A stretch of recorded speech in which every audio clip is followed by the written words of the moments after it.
Bab 301. Memukul ibu mertua. Suara yang tajam dan mengharukan ini segera membuat Rocky tersadar. Dia menahan amarah di dadanya dan berbalik badan. Dewi berdiri di belakangnya, perangainya seperti menanggung kesulitan dalam waktu yang panjang, wajahnya tercengang, dia tampak kaget dengan tindakan Rocky barusan.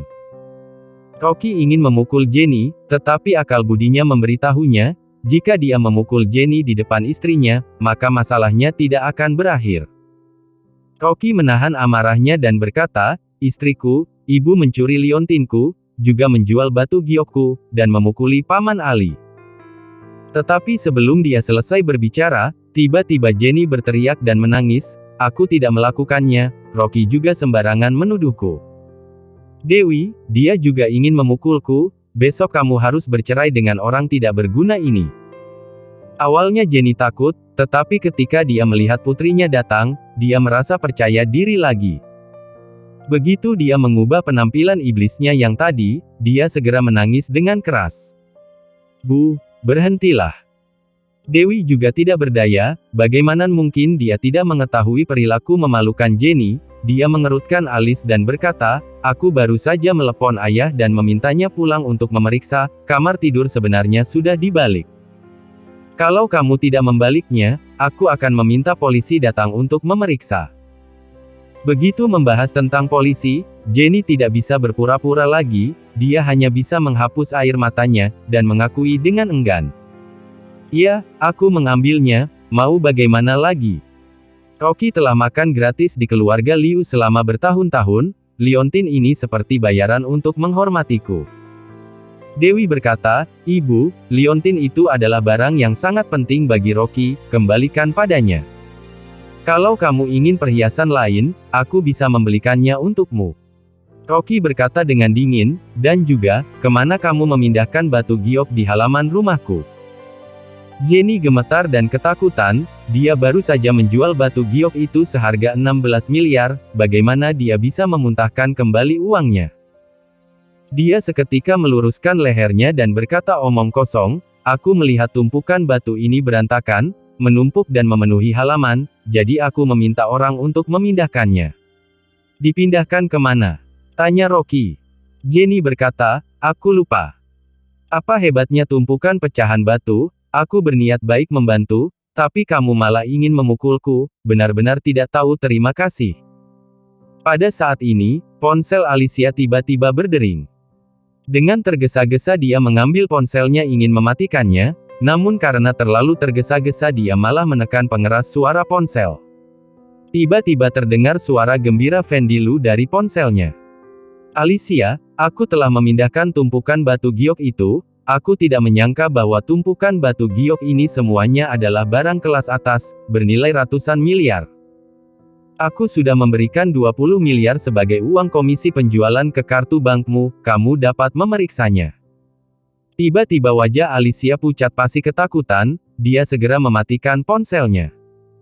Bagaimanapun, suara di ponsel malah membuat semua orang dapat mendengarnya dengan sangat jelas.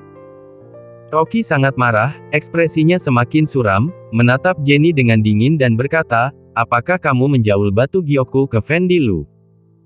Bagaimanapun dia tidak dapat memikirkannya betapa ibu mertuanya tidak tahu malu hingga dia dapat melakukan hal seperti ini.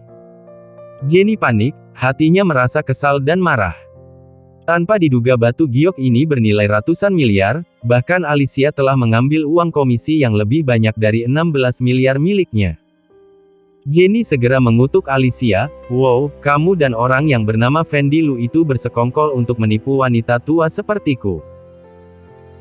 Alicia tampak panik dan berkata, "Kakak, kamu yang mengatakan bahwa kamu ingin menjual batu giok Rocky, kamu juga mengatakan bahwa batu giok ini adalah tanda cinta yang diberikan kepada Rocky oleh wanita kaya, dia ingin melarikan diri dengan wanita kaya, aku hanya membantu mencari seseorang, sedangkan harga jual batu giok itu, kamu sendiri yang menegosiasikannya dengan Fendi Lu. Wanita kaya apa?" Dewi tiba-tiba menjadi sensitif. Jenny buru-buru menariknya dan berkata, "Dewi, kamu harus menggugat cerai Rocky besok." Hatinya telah berubah, di luar dia menjadi simpanan wanita kaya. Liontin dan batu giok itu adalah pemberian dari seorang wanita kaya, dia berencana untuk menjual batu giok itu kemudian membuangmu dan wanita kaya itu lalu pergi jauh. Rocky mengerutkan kening dan berkata dengan dingin, Jenny, jangan bicara omong kosong. Dewi menenangkan diri dan berkata, Bu, aku percaya Rocky bukanlah orang seperti itu. Kamu jangan tertipu olehnya. Ibu pernah mengikutinya dan memfoto saat dia berkencan diam-diam dengan wanita kaya itu. Jenny mengeluarkan ponselnya dengan percaya diri dan merasa benar, membuka foto yang dia ambil pada hari itu, dan menyerahkan kepada Dewi. Dewi tidak mempercayainya, tetapi setelah dia melihat foto itu, tiba-tiba dia mengerutkan alis. Dalam foto tersebut, Rocky benar-benar sedang berada di kamar hotel bersama seorang wanita. Keduanya berdiri saling berhadapan, wanita tersebut berpakaian sangat seksi, sepertinya wanita itu cantik. Meskipun Jenny hanya memotret bagian belakang wanita itu, tetapi dari foto tersebut dapat terlihat keduanya tampak berpelukan mesra, sementara Rocky menundukkan kepalanya seolah sedang mencium wanita itu. Jantung Dewi berdebar kencang, dia gelisah dan tidak tahu harus berbuat apa. Apakah Rocky benar-benar memiliki selingkuhan di luar? Jenny tampaknya memegang kendali dan berkata dengan penuh kemenangan, lihat, apa yang ibu katakan itu benar, Rocky adalah simpanan wanita kaya. Setelah selesai berbicara, Jenny segera mengangkat kepalanya dengan tegas berteriak pada Rocky. Kamu tidak berguna, keluarga Liu tidak memperlakukanmu dengan buruk, sebenarnya kamulah yang bermain-main dengan wanita kaya itu. Aku sudah mengatakannya dari dulu, kamu bukanlah hal yang baik, besok putriku harus bercerai denganmu. Rocky mengerutkan keningnya, dia tidak menyangka bahwa dia akan diam-diam difoto oleh Jenny saat bertemu secara rahasia dengan adik iparnya. Dan foto yang diambil secara diam-diam ini sebenarnya diambil dari sudut yang rumit. Dalam foto tersebut, dia seperti sedang memeluk seorang wanita, dan postur tubuhnya sangat ambigu. Wajah Dewi juga menjadi dingin, dia bertanya, Rocky, siapa wanita ini? Rocky menjelaskan dengan suara dingin, Dewi, ini bukan seperti yang kamu pikirkan. Bah! Jenny segera berteriak, tidak berguna, kamu masih ingin berdalih. Aku melihat dengan mataku sendiri kamu masuk ke hotel dan bermain-main dengan wanita itu. Putriku, sekarang ibu akan menemanimu pergi untuk menggugat cerai sampah tidak berguna ini. Bu, aku harus meluruskan masalah ini dulu, masalah itu nanti akan kita bahas lagi. Dewi berkata dengan dingin, tapi tatapan matanya penuh dengan kekecewaan dan hatinya merasa sakit. Tidak terpikirkan bahwa Rocky benar-benar memiliki selingkuhan di luar sana, tiba-tiba dia merasakan rasa sakit di hatinya. Apakah dia benar-benar tidak mencintai dirinya sendiri? Rocky melihat rongga mata Dewi memerah, tatapannya kesal, air mata mengalir dari matanya, dia segera berkata dengan cemas, Dewi jangan dengarkan omong kosong Jenny, sebenarnya dia adalah. Kamu masih ingin membingungkan putriku. Kamu harus menceraikan Dewi sekarang, liontin dan batu giok itu anggap saja sebagai kompensasi untuk kerusakan mental yang dialaminya, tinggalkan hartamu dan bercerailah. Jenny menyela dengan marah, aku melihat dengan mataku sendiri, kamu tidak hanya berpelukan dengan wanita kaya itu, kalian berdua juga telanjang dan berguling-guling di atas ranjang.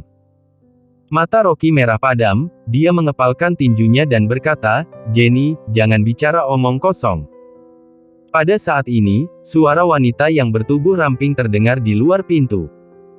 Tuan Rocky, apakah Anda tinggal di sini? Rocky terkejut, saat berbalik dia melihat Suri Jiang berdiri di pintu, sambil memegang setumpuk dokumen kertas dia melihat sekeliling.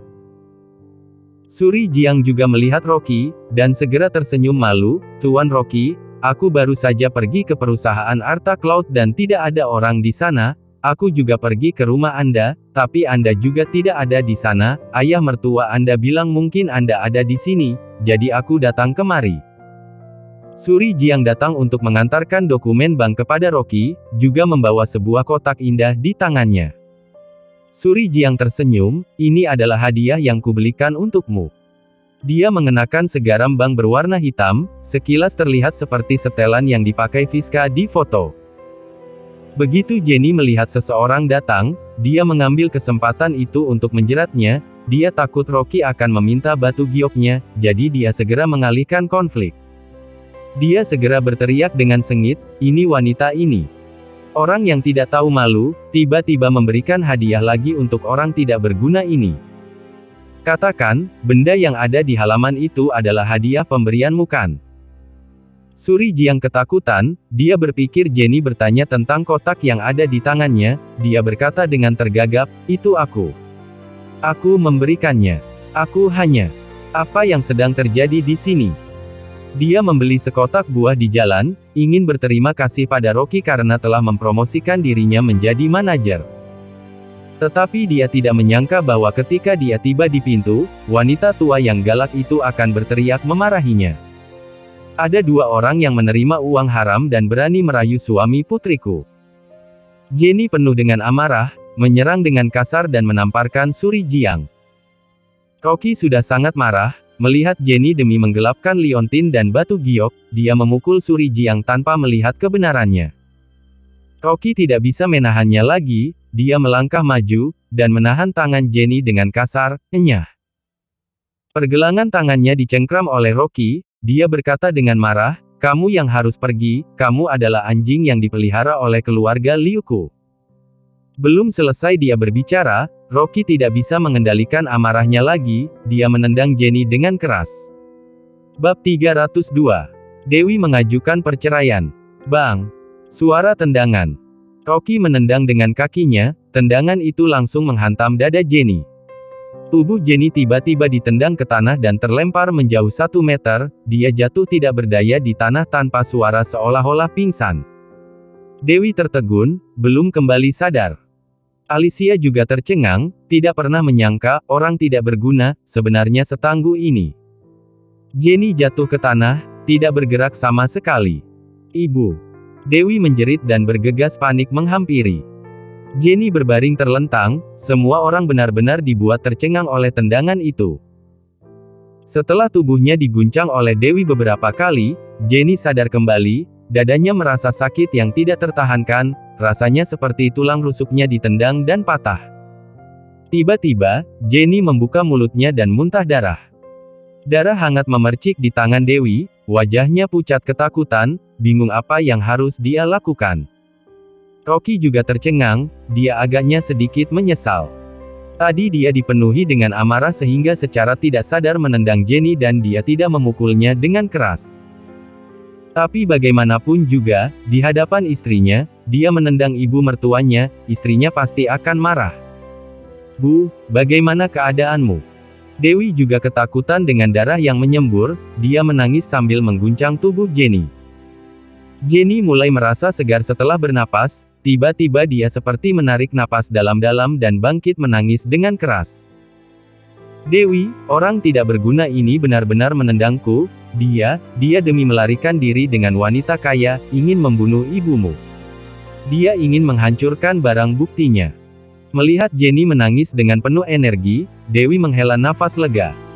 Bisa menangis atau menjerit, artinya tidak ada luka yang serius yang melukai bagian vital. Namun, Rocky menendang ibunya sendiri sampai muntah darah, mengatakan alasan apapun, Dewi juga tidak bisa menahan amarah ini. Dia menoleh dengan dingin dan berkata kepada Rocky, "Apakah kamu ingin bercerai? Aku akan memenuhinya." Dewi. Hati Rocky terasa berat. Benar saja, dia sendiri yang menendang ibu mertuanya dan membuat istrinya marah. Dewi melirik Suri Jiang, hatinya merasa sakit dan nyeri, sangat sakit hingga dia hampir ingin menangis. Suaminya sendiri menendang ibunya hingga muntah darah demi melindungi wanita lain. Dia tidak bisa menerimanya. Terlebih lagi, dalam foto yang diperlihatkan Jenny padanya, Rocky benar-benar dalam posisi yang ambigu dengan seorang wanita muda. Inilah hal yang paling membuat Dewi sedih. Seluruh hatinya hanya ditujukan untuk Rocky, tetapi Dewi tidak menyangka Rocky akan mengkhianatinya suatu hari nanti. Dewi memapah Jenny untuk berdiri, dan berkata dengan dingin, "Aku akan kembali mengambil kartu keluarga, kamu ikut aku pergi ke biro urusan sipil, kita bercerai saja." Rocky mengerutkan alisnya, dia tidak menyangka masalah ini akan menjadi seperti ini. Alicia mengambil keuntungan dari kondisi Rocky dan memakinya, "Rocky, keluarga Liu tidak terlalu buruk dalam memperlakukanmu, tapi kamu malah menendang ibumu, benar-benar tidak berbakti.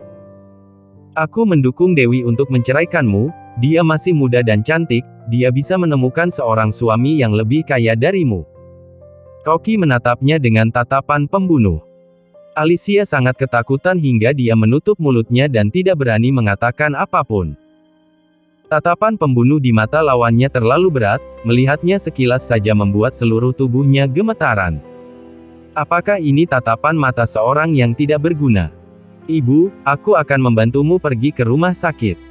Dewi enggan melihat Rocky, dia memapah Jenny yang sedang menangis dan meratap berjalan keluar.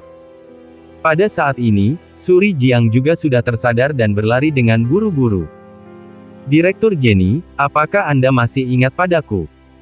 Aku adalah manajer dari bank, hari ini Direktur Rocky datang untuk menangani bisnis bank, aku mengantarkan dokumen itu untuknya, Anda lihatlah ini semua adalah dokumennya." Selesai berbicara, Suri Jiang buru-buru menyerahkan dokumen yang ada di tangannya. Dewi menatapnya dan menyadari bahwa benda yang dibawanya memang adalah dokumen bank. Pada saat ini, Dewi juga ingat bahwa dia pernah bertemu dengan Suri Jiang di bank. Pada saat itu Suri Jiang adalah pegawai magang di bank, kemudian dia diangkat menjadi manajer. Tidak mungkin Rocky dan Suri Jiang melewati batas, apalagi Suri Jiang hanyalah seorang pegawai bank biasa, dia juga tidak memiliki uang yang cukup untuk memberikan Rocky batu giok seharga ratusan miliar.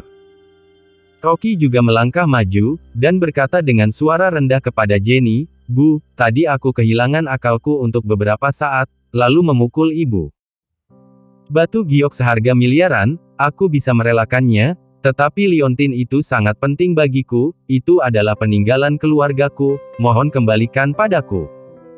"Tidak berguna, kamu masih berani meminta liontin dariku." Jenny sangat marah, dia mengayunkan lengannya hendak menamparkan Rocky dengan kuat. "Ibu." Dewi tercengang, tanpa sadar berdiri menghalangi di depan Rocky. Jenny hampir saja memukul wajah putrinya, buru-buru menarik tangannya dengan kaget.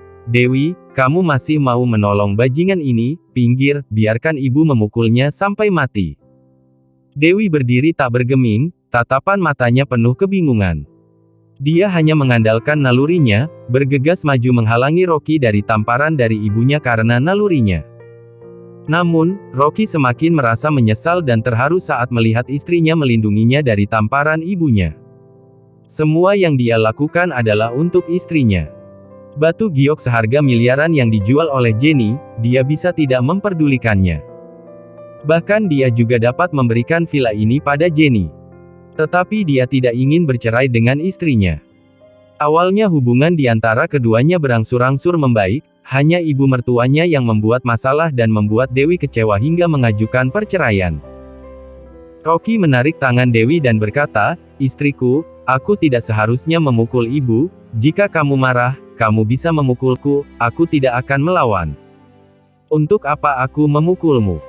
Hati Dewi merasa lebih sedih, dia mengangkat kepalanya dan menatap Rocky, "Kamu katakan dengan jujur, apakah kamu pergi ke hotel dengan seorang wanita?" Ini, Rocky ragu sejenak. Kalau Rocky memberitahu Dewi tentang masalah adik ipar, pertemuan keduanya pasti tidak dapat terhindarkan. Dan adik ipar sangat membenci keluarga Liu, kalau saja mereka bertemu lebih awal, pasti akan menimbulkan masalah. Tapi sekarang, dia dan istrinya sudah berada di ambang perceraian, jadi dia hanya bisa memberitahu yang sebenarnya. Rocky berkata, "Orang yang aku temui adalah adik iparku, kalau kamu tidak percaya, aku dapat membawamu menemuinya." "Adik ipar?" Jenny segera berteriak, "Kenapa aku tidak pernah dengar bahwa kamu punya adik ipar?" "Rocky, jangan pikir kamu mencari wanita tua yang kaya kemudian dapat membodohi anakku. Kukatakan padamu, masalah ini belum selesai, Dewi harus menceraikanmu." Dewi tidak menghiraukan Jenny, dia berkata pada Rocky, "Bisakah kamu membawaku menemuinya secara langsung?" "Bisa." Rocky telah bertekad. Sekarang dia telah menguasai kekuatan bawah tanah dari 3 perbatasan timur dan barat, paling tidak dia punya kekuatan untuk bersaing dengan adik ipar, tidak perlu khawatir adik ipar akan menggunakan kekuatannya untuk mengalahkan keluarga Liu. Kalau begitu kita pergi sekarang. Dewi juga sudah mengambil keputusan. Dia ingin menghadapi wanita itu secara langsung. Jika wanita ini mempunyai hubungan dengan Rocky, maka dia akan mundur dan membiarkan Rocky menceraikannya.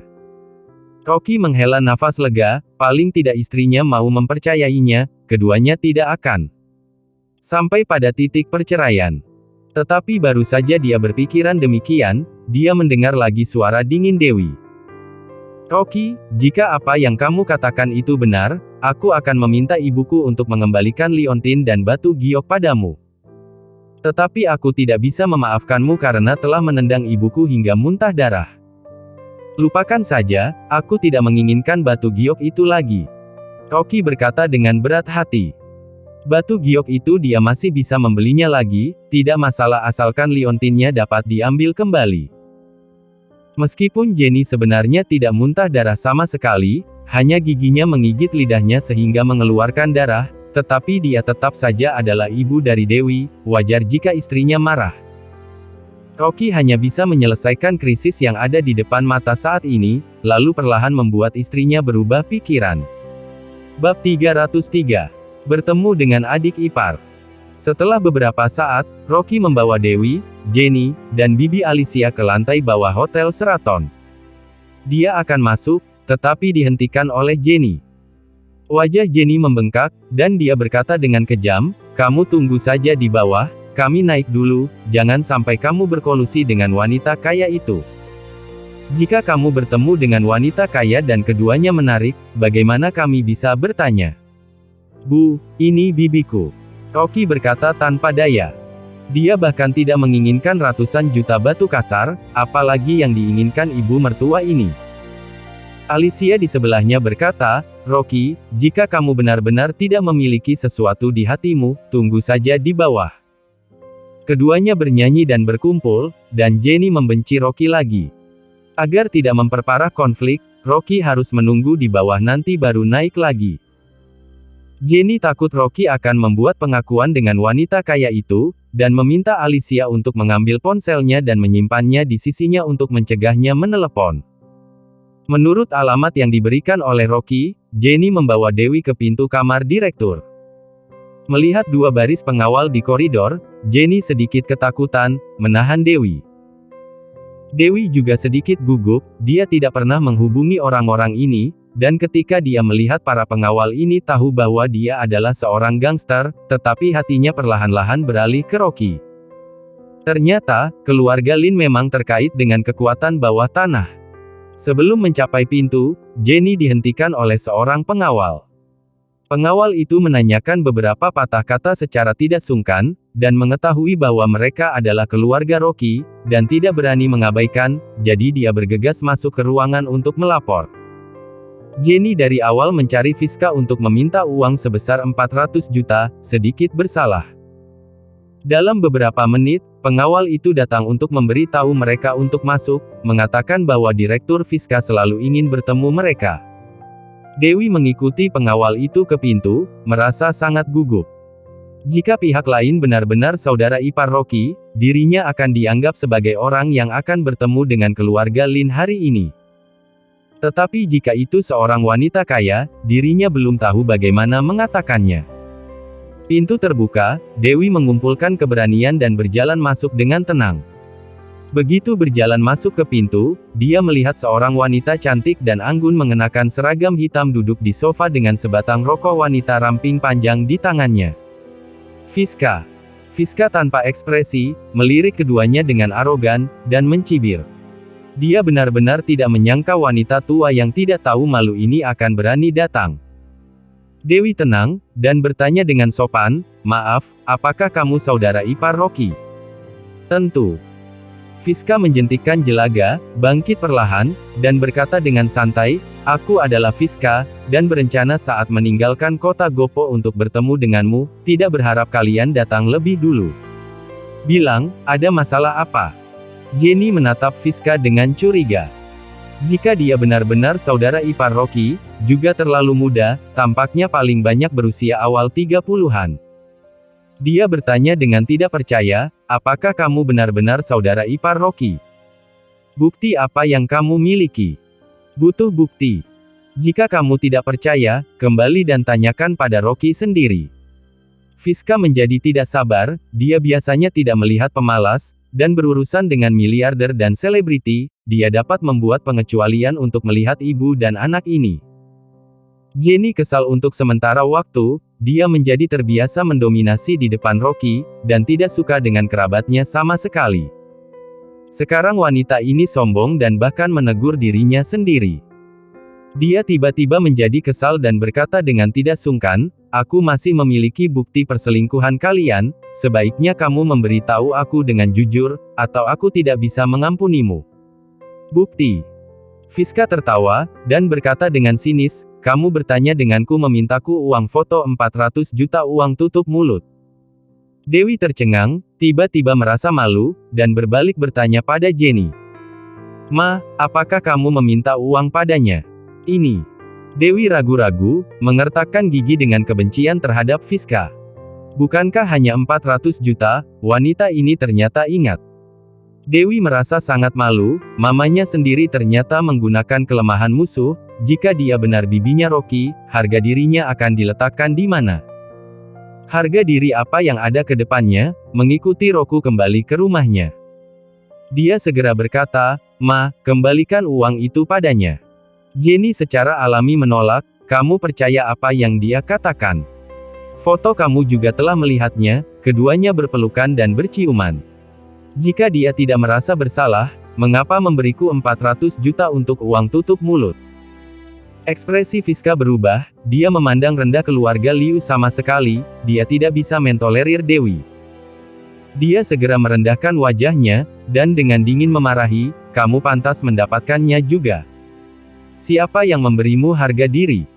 400 juta aku akan menjadi pengemis, dan kalian keluar." Jenny biasa sombong, tetapi ketika Fiska memarahinya dengan sangat buruk, hatinya tiba-tiba terbakar. Dia menepis Dewi dan menunjuk ke arah Fiska dan mengutuk, "Kamu wanita sialan yang tidak tahu malu, jangan berpikir memiliki uang sangat hebat, masalah merayu menantuku, aku masih belum mencarimu untuk menyelesaikannya." Fiska sangat marah, dengan dingin memarahi, "Siapa yang kamu maki? Memaki kamu?" Jenny memarahi lebih dan lebih keras, berteriak kepada Fiska, "Kamu berselingkuh dengan menantuku, aku tidak akan pernah berakhir denganmu. Tidak tahu siapa yang mengajari kamu yang tak tahu malu ini, dan perbandingan umur yang sangat jauh. Apakah mamamu tahu kamu melakukan hal yang memalukan ini?" Meskipun Fiska kuat, dia juga nona besar, tidak bisa memarahi Jenny sama sekali, dan gemetar karena marah. Dia segera berteriak ke pintu, masuk dan tampar 10 tamparan ke wanita ini. Keempat pengawal itu segera masuk dan bergegas menuju Jenny. Jenny sedang memaki, dan tiba-tiba melihat pengawal itu bergegas masuk, dia sangat ketakutan sehingga bersembunyi di belakang putrinya dan berseru, "Apa yang akan kamu lakukan? Jika kamu berani memukul, aku akan memanggil polisi." Fiska mendengus dingin, tidak ingin berbicara dengannya sama sekali, dan menunjuk pengawalnya untuk membujuknya. Jenny ditahan oleh kedua pengawal itu, berjuang dengan panik, dan berkata, "Mamaku yang salah, aku mewakili mamaku minta maaf padamu, jangan lakukan itu." Fiska bahkan tidak melihat Dewi, dan membiarkan pengawalnya memukul Jenny dengan wajah tenang. "Putriku, tolong aku." Jenny terus berteriak ketakutan, dia ditangkap oleh pengawal dan tidak bisa bergerak, melihat pengawal itu menamparkan, dia menggigil ketakutan. "Tampar dia." Fiska memberi perintah. Jenny berteriak, terlalu takut untuk berdiri. Pada saat ini, sesosok tubuh bergegas masuk ke pintu. "Berhenti." Dewi mengangkat kepalanya dan matanya tiba-tiba berbinar, "Rocky." Jenny juga tampaknya telah menangkap suatu harapan, dan berteriak, "Menantuku, selamatkan aku." Tadi dia bahkan memacu putrinya untuk bercerai, saat ini ia teringat bahwa Rocky adalah menantunya. Rocky melihat pengawal itu memegangi istrinya dan berkata dengan ekspresi yang dalam, "Lepaskan." Fiska bukanlah Rocky, dia sama sekali tidak menatap Jenny, meliriknya dengan jijik, dan mengucapkan sepatah kata pun. Pukul. Bab 304. Liontin ini aku pernah melihatnya. Pengawal itu langsung mengangkat lengannya dan menamparkan wajah Jenny. Rocky mengerutkan kening, bergerak seperti kilat, meraih lengan pengawal itu, dan melemparkannya ke bahunya. Segera setelah itu, dia menendang pengawal yang menahan Dewi ke tanah. Wajah Fiska berubah dan berteriak, "Rocky, apa yang kamu lakukan?" Rocky dengan cemberut, menarik Dewi ke belakangnya. "Orang-orangku, siapapun Titka boleh menyentuhnya. Jika tidak, jangan salahkan aku karena tidak bisa melepaskanmu. Haha, kamu demi beberapa sampah ini, ternyata bahkan aku pun ingin memukul." Fiska balas tersenyum dan menunjuk Jenny dengan kuku merahnya, "Kamu repot-repot melindungi, adalah orang yang tidak tahu diri." Rocky berkata dengan dingin, "Kamu tidak perlu ikut campur, kapan kamu akan kembali ke kota Wasa?" Jenny dan Dewi berdiri di belakang Rocky dengan gemetar. Dari tubuh Rocky, untuk pertama kalinya, bahkan Jenny tidak berani mengatakan apapun. Fiska mengangkat alisnya, dan ekspresi kemarahan melintas di wajahnya yang cantik, tetapi dia menahan amarahnya dan berkata dengan dingin, "Aku adalah bibimu, kamu tidak pantas untuk mengaturku. Kamu benar-benar sampah itu, bukan, bibi Rocky?" seru Jenny. Fiska mengabaikannya dan sama sekali meremehkan Jenny. Rocky menoleh dan berkata dengan malu-malu, "Istriku, bibi datang ke kota Gopo untuk melakukan suatu urusan, aku pergi ke hotel untuk menemuinya, ini harus diberitahukan kepadamu, dan tidak akan ada kesalahpahaman." Sekarang, Dewi juga terkejut, dan untuk sesaat dia merasa demam di pipinya. Tanpa diduga, pihak lain itu benar-benar bibi Rocky. Dan mamanya sendiri, yang baru saja membuat keributan, ternyata memeras bibi sebesar 400 juta. Dewi sangat malu sehingga dia ingin menggali lubang dan masuk. Dia pertama kali bertemu keluarga, ternyata sangat memalukan, kedepannya apa yang akan dipikirkan keluarga Lin. Tapi mata Jenny berbinar, dan langsung terkejut. Tanpa diduga Rocky sangat tidak berguna, ada bibi yang kaya. Hanya melihat pakaian Fiska, semuanya adalah merek terkenal bernilai puluhan juta, dan pengawal di luar pintu juga seorang wanita kaya. Segera, Jenny menyunggingkan senyum menawan di wajahnya, dan berkata dengan datar, "Jadi, kamu adalah bibi Rocky, mengapa kamu tidak mengatakannya lebih awal? Ayo minum teh di rumah nanti. Rocky, kamu juga, kerabat datang ke kota Gopo, kamu juga tidak menyapa dengan kami." Jenny sambil berkata sambil melangkah maju, dan melihat ke atas dan ke bawah di sekitar Fiska, mulut masih tidak berhenti bergumam. "Tas ini dari LV, pasti sangat mahal. Dewi, lihat cincin berlian bibimu, semuanya sebesar telur merpati, setidaknya bernilai lebih dari ratusan juta. Bibi, Rocky telah hidup tanpa imbalan di keluarga Liu selama 4 tahun, apakah kamu di sini untuk membantunya? Datang dengan sangat baik, kamu bisa memberi beberapa ratusan juta." Matanya bersinar, menunjukkan keserakahan. Dewi sangat malu, dan dengan cepat melangkah maju untuk menarik Jenny kembali dan meminta maaf kepada Fiska, "Bibi, tadi mohon maaf, aku mewakili mamaku minta maaf kepadamu." Fiska melirik Jenny dengan jijik, lalu mengangkat kepalanya dan berkata dengan dingin kepada Rocky, "Rocky, tidakkah kamu merasa malu jika menikahi seseorang seperti ini? Jika aku menjadi kamu, aku akan segera bercerai dan kembali ke kota Wasa untuk menikahi wanita yang tepat."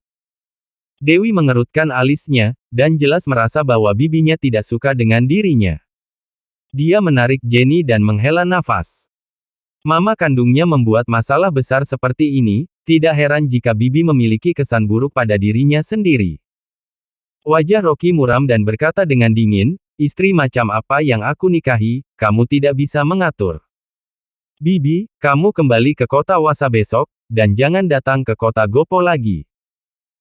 Setelah berbicara, dia menoleh dan berkata kepada Jenny, "Batu yang kamu jual, aku tidak ingin, tetapi kamu harus mengembalikan liontin giokku, itu adalah hal penting yang ditinggalkan oleh orang tuaku." Wajah Fiska dingin, dan menatap tajam ke arah Jenny, "Apakah kamu mengambil monumen mereka?" Udara dingin yang memancar dari tubuhnya terlalu kuat, dan Jenny menggigil ketakutan, dan tergagap, Aku tidak tahu ini adalah peninggalan yang ditinggalkan oleh orang tua Rocky, aku lihat bibiku menyukainya, jadi aku memberikannya padanya." Memberikan kepada orang. Rocky menghela nafas lega, tapi untungnya tidak dijual oleh Jenny. Dewi buru-buru berkata, bibiku ada di bawah, aku memintanya untuk kembali. Jenny mengangguk dengan rasa yang bersalah, dia tidak berani mengatakan bahwa dia dengan Alicia menukar liontin dengan gelang itu, terlebih dia tidak ingin mengembalikannya. Setelah Dewi selesai berbicara, bergegas turun. Sejujurnya, dia merasa tidak enak. Dia ingin membuat kesan yang baik di depan keluarga Rocky, tetapi tidak disangka semuanya menjadi kacau. Takutnya setelah Bibi kembali ke kota Wasa, dia akan membicarakan keluarga Liu kepada anggota keluarga, dan kerabat dari keluarga Lin tidak akan ingin melihat Rocky. Setelah Dewi pergi, Jenny mengambil kesempatan itu untuk menangis sedih. Bidinya, Rocky tidak bekerja selama 4 tahun, dan semuanya bergantung pada putriku yang merawatnya. Keluarga Lin kalian seharusnya cukup kaya, bisakah kamu membantunya dengan berbagi beberapa harta? Sebelum dia bisa menyelesaikan kata-katanya, Fiska melihat melalui keserakahannya dan berkata dengan dingin, orang tua Rocky meninggal, dan dia juga telah lama kabur dari rumah, menikahi putrimu, jadi dia tidak akan mendapat warisan keluarga, kecuali dia menceraikan putrimu dan kembali ke keluarga. Kata-kata Jenny tercekat di tenggorokannya, kesal, dan dia berkata dengan enggan, dia juga anggota keluarga Lin kalian, dan harta keluargamu harus diwarisi olehnya. Fiska tersenyum dingin, keluarga Lin bukan satu-satunya laki-laki, selain itu dia adalah menantu dari keluarga Liu, itu tidak ada hubungannya dengan keluarga Lin. Beberapa kata mengganggu ide Jenny untuk membagi harta. Jenny sangat marah, menantunya terlalu tidak berguna, keluarga jelas tidak kekurangan uang, tetapi dia bisa mendapatkan 1 sen pun. Dan ada seorang gadis kaya yang ternyata juga tidak membantunya. Rocky menarik Jenny dan berkata, Ma, aku tidak akan meminta sepeser pun terhadap Bibi, aku punya uang. Omong kosong, kamu punya uang. Jenny marah, dan di depan Fiska, menunjuk ke hidungnya dan memaki, sampah sepertimu jika kamu punya uang, aku tidak akan menderita miskin selama bertahun-tahun. Dari awal bersama putriku hidup bahagia. Dia memaki begitu banyak sehingga Rocky tidak ingin membuatnya marah, jadi hanya bisa menahannya. Fiska mencibir dan mengangkat sudut mulutnya, memegangi lengannya, seolah menonton pertunjukan yang bagus. Rocky, kamu dimarahi seperti oleh wanita tua ini, juga benar-benar rendah, aku ingin melihat berapa lama kamu bisa menahannya. Pada saat ini, Dewi berlari sambil memegang liontin itu. Rocky mengabaikan Jenny, mengambil liontin itu dan menyerahkannya kepada Bibi, menoleh dan berkata kepada Jenny, kalian keluar dulu, ada yang ingin aku katakan kepada Bibi. Jenny masih ingin memakinya, tetapi Dewi buru-buru menariknya keluar. Jika membiarkan mama kandungnya tidak sopan lagi, kedepannya dirinya bagaimana bertemu dengan keluarga Lin. Setelah keduanya pergi, ekspresi Rocky menjadi serius, dan menyerahkan liontin itu kepada Bibi. Bibi, aku menemukan ini di tempat kejadian kecelakaan mobil orang tuaku, ini bukan milik orang tuaku, kupikir itu pasti ada hubungannya dengan si pembunuh, pernahkah kamu melihat liontin ini? Fiska juga mengurangi ekspresinya, melihat liontin giok, dan tiba-tiba mengungkapkan warna yang aneh. Aku pernah melihatnya. Bab 305. Apakah identitas terungkap? Wajah Rocky muram, di mana melihatnya? Itu terjadi di lelang di kota Wasa minggu lalu. Liontin ini sebenarnya sepasang, kamu memiliki 1 liontin, dan yang lainnya dijual sebagai penutup lelang.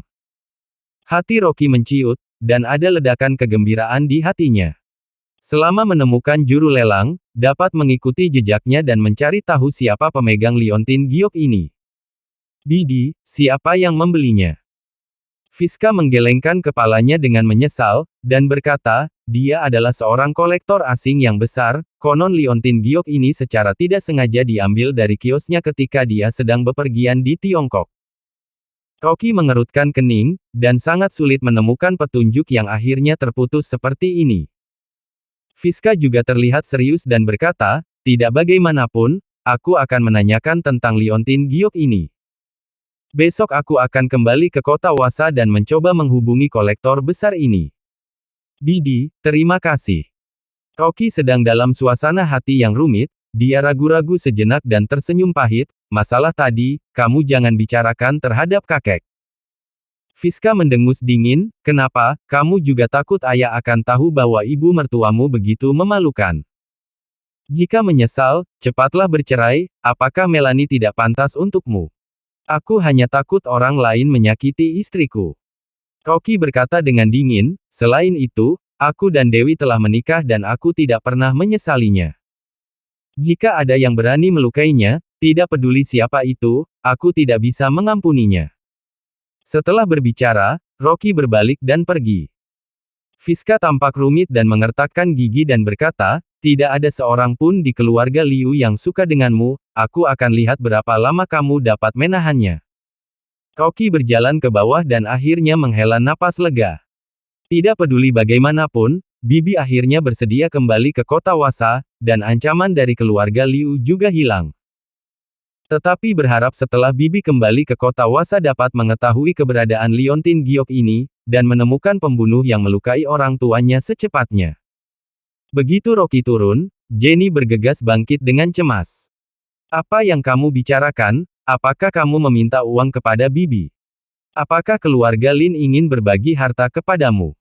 Rocky kaget dan menggelengkan kepalanya. Jenny sangat marah dan melompat dan memaik, sampah, bibimu sangat kaya, kamu tidak meminta apa-apa. Kamu memberi bibimu berlutut dan menangis karena kemiskinan, agar dia memberi puluhan juta. Rocky dengan tidak berdaya berkata, Ma, aku benar-benar punya uang, kamu ingin seberapa banyak uang akan aku berikan kepadamu. Jika dibilang, semua aset Fiska yang ditambahkan tidak lebih banyak dari setengah dari kartunya.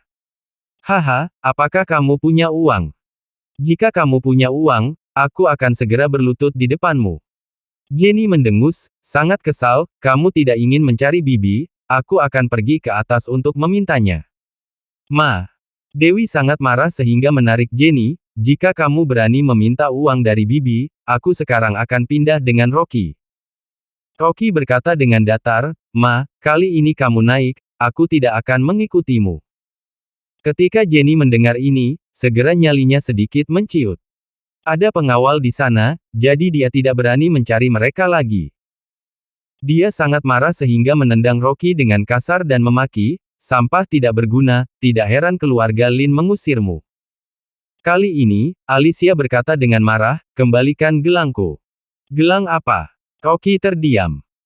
Pada saat ini, Dewi tersipu, dan berkata dengan malu-malu, Ibu menggunakan liontin untuk mengganti gelang giok Bibi, tadi aku berjanji untuk mengembalikan gelang kepada Bibi, Bibi baru mengembalikan liontin itu kepadaku. Alicia memelototi Jenny dengan tidak senang, ekspresinya jelas tidak senang. Liontin senilai ratusan juta ini, dia tidak ingin mengembalikannya, jika bukan karena Dewi membicarakan tentang bibinya yang memiliki pengawal, dan bermarga Lin, Alicia takut pihak lain akan berasal dari keluarga Lin di kota Wasa, menyebabkan masalah pada bagian atas tubuhnya, jadi baru bersedia menyerahkan liontinnya. Dewi juga menghela nafas, barusan bibinya enggan menyerahkan liontin itu. Untungnya, dia mendapat ide dan mengatakan bahwa Fiska adalah kerabat jauh keluarga Lin di kota Wasa, dan bibinya takut baru menyerahkan liontin itu. Jenny segera menutupi pergelangan tangannya, Alicia, tidak ada alasan untuk memberikan dan mengambilnya kembali, gelang ini milikku. Alicia sangat marah berkata, kakak, sudah dibilang kamu bertukar denganku. Putrimu juga mengatakan bahwa Bibi berasal dari keluarga Lin di kota Wasa, jadi aku baru mengembalikan liontin itu kepadamu. Wajah Rocky menjadi muram, apakah istrinya mengetahui identitasnya? Apakah Bibi memberi tahu kepadanya? Jenny terkejut, dan dengan curiga bertanya pada Rocky, kamu sampah, ternyata kerabat keluarga Lin. Sekarang, dia kaget. Keluarga Lin keluarga seperti apa, ini adalah salah satu keluarga terkaya dan terkuat di negara ini. Hanya tuan muda ketiga dari keluarga Lin, hadiah yang diberikan terakhir kali pada pesta ulang tahun Nyonya Christie sudah cukup untuk dimakan keluarga Liu selama beberapa masa kehidupan. Jika Rocky benar-benar kerabat keluarga Lin, meskipun mendapatkan sedikit keuntungan, dirinya juga akan kaya. Dewi berkata dengan malu-malu, "Ma, aku baru saja mengatakannya agar Bibi menyerahkan liontin giok itu." "Apa, kamu membohongiku?" Wajah Alicia berubah menjadi marah. Ratusan juta liontin ini, jika dia tidak takut pada keluarga Lin, tidak akan mau menyerahkannya. Jenny tiba-tiba merasa sangat kecewa, sangat marah sehingga memaki, "Telah kubilang, bagaimana mungkin sampah ini keluarga Lin? Dia sangat tidak berguna, miskin dan sampah, dan memberikan sepatu kepada tuan muda ketiga dari keluarga Lin juga tidak layak." Rocky dimarahi oleh ibu mertuanya, hanya bisa tersenyum pahit. Dia benar-benar ingin memberi tahu Jenny bahwa tuan muda ketiga, yang tidak layak membawa sepatu, berdiri di depannya. Jenny tidak mau menyerahkan gelang itu, dan menarik Alicia untuk sementara waktu. Dan waktu untuk menghadiri makan malam semakin dekat, Rocky tidak punya waktu dengan mereka, dan menyapa Dewi dan pergi. Sebentar lagi, dia juga akan bertemu dengan direktur baru grup Babel dan sekelompok eksekutif senior, jadi tidak ingin membuang waktu di sini. Setelah sempat tertunda, Rocky tidak sempat berganti pakaian dan langsung menuju Hotel Phoenix. Meskipun ini adalah hotel berbintang 5, itu menyatakan bahwa orang yang tidak berpakaian bagus tidak diperbolehkan masuk, tetapi dia adalah bos, dan tidak ada yang berani berhenti meskipun dia memakai sandal. Rocky untuk sementara mengendarai sepeda dan bergegas ke Hotel Phoenix. Mobil-mobil mewah berkumpul di pintu masuk hotel, dan sabuk isolasi telah ditarik, dan digantung tanda, "Ditutup untuk tamu, dan hanya tamu yang menghadiri perjamuan yang diterima." Satpam mengenali Rocky dan dengan cepat mengangguk dan membungkuk untuk mengundangnya masuk. Rocky meletakkan sepeda di sebelahnya dan langsung menuju ke gerbang. Ada beberapa bos besar di depan pintu masuk hotel sedang memberikan surat undangan kepada security, dan tiba-tiba melihat satpam, waiter dan manajer di lobi, mereka semua berlari ke pintu, membungkuk pada seorang pemuda yang mengendarai sepeda, mata mereka terbuka besar. Pemuda ini seluruh badan penjual eceran, memakai sepasang sepatu belakang menguning di kakinya, lebih buruk dari satpam di pintu, seperti orang biasa. Ternyata tidak menunjukkan surat undangannya, langsung menerobos masuk ke dalam. Sebenarnya apa identitasnya? Rocky berjalan ke aula dan melihat sekeliling. Sepertinya direktur baru belum datang, dan kerumunan itu berdiri berpasangan dan mengobrol bersama. Ketika dia masuk lift, tiba-tiba keributan di kerumunan, banyak pria mengangkat kepala dan melihat ke arah pintu, pandangan terkejut. Rocky juga menoleh tanpa sadar, dan tiba-tiba menahan napas. Tiba-tiba itu menyala. Dari Rolls-Royce berwarna krim, seorang wanita cantik dengan gaun malam biru muda berjalan dengan anggun, dengan kaki ramping menginjak sepasang sepatu hak tinggi putih dan cantik. Bab 306. Dia yang bergantung dengan istri. Wanita cantik ini tak hanya cantik, tapi juga memiliki sosok yang anggun. Di bawah rok kasa tembus pandang, sepasang kaki giok ramping menjulang, yang membuat orang berpikir. Tapi Rocky terdiam. Meskipun kecantikan ini begitu indah, namun dia mengenalnya. Bukankah ini Suri Jiang? Ada banyak tamu terhormat di aula, dan pakaian Rocky terlalu biasa, jadi Suri Jiang tidak memperhatikannya dan berjalan maju dengan anggun dengan sepatu hak tinggi. Tiba-tiba, hak tinggi miliknya tersangkut di celah-celah ubin lantai, sekejap terjatuh ke samping. "Ah!" Suri Jiang tiba-tiba berteriak dan menjadi pucat. Sebelum suara itu dilontarkan, di sampingnya sesosok seperti kilat tiba-tiba muncul, tiba-tiba meraih pinggangnya. Suri Jiang masih shock, dengan wajah tersipu dengan cepat bangun, dan berkata kepada orang di sebelahnya, "Terima kasih." Sebelum kata, "terima kasih" diucapkan, mata Suri Jiang tiba-tiba terbuka dengan besar, dan menjerit. "Tuan Rocky." Orang yang menahannya adalah Rocky. Keduanya menatap dengan mata besar dan terlihat sangat terkejut. Rocky tersadar lebih dulu dan tersenyum, "Aku tidak menyangka kamu akan datang ke perjamuan." "Kamu juga datang." Ekspresi wajah Suri Jiang sangat aneh dan terkejut.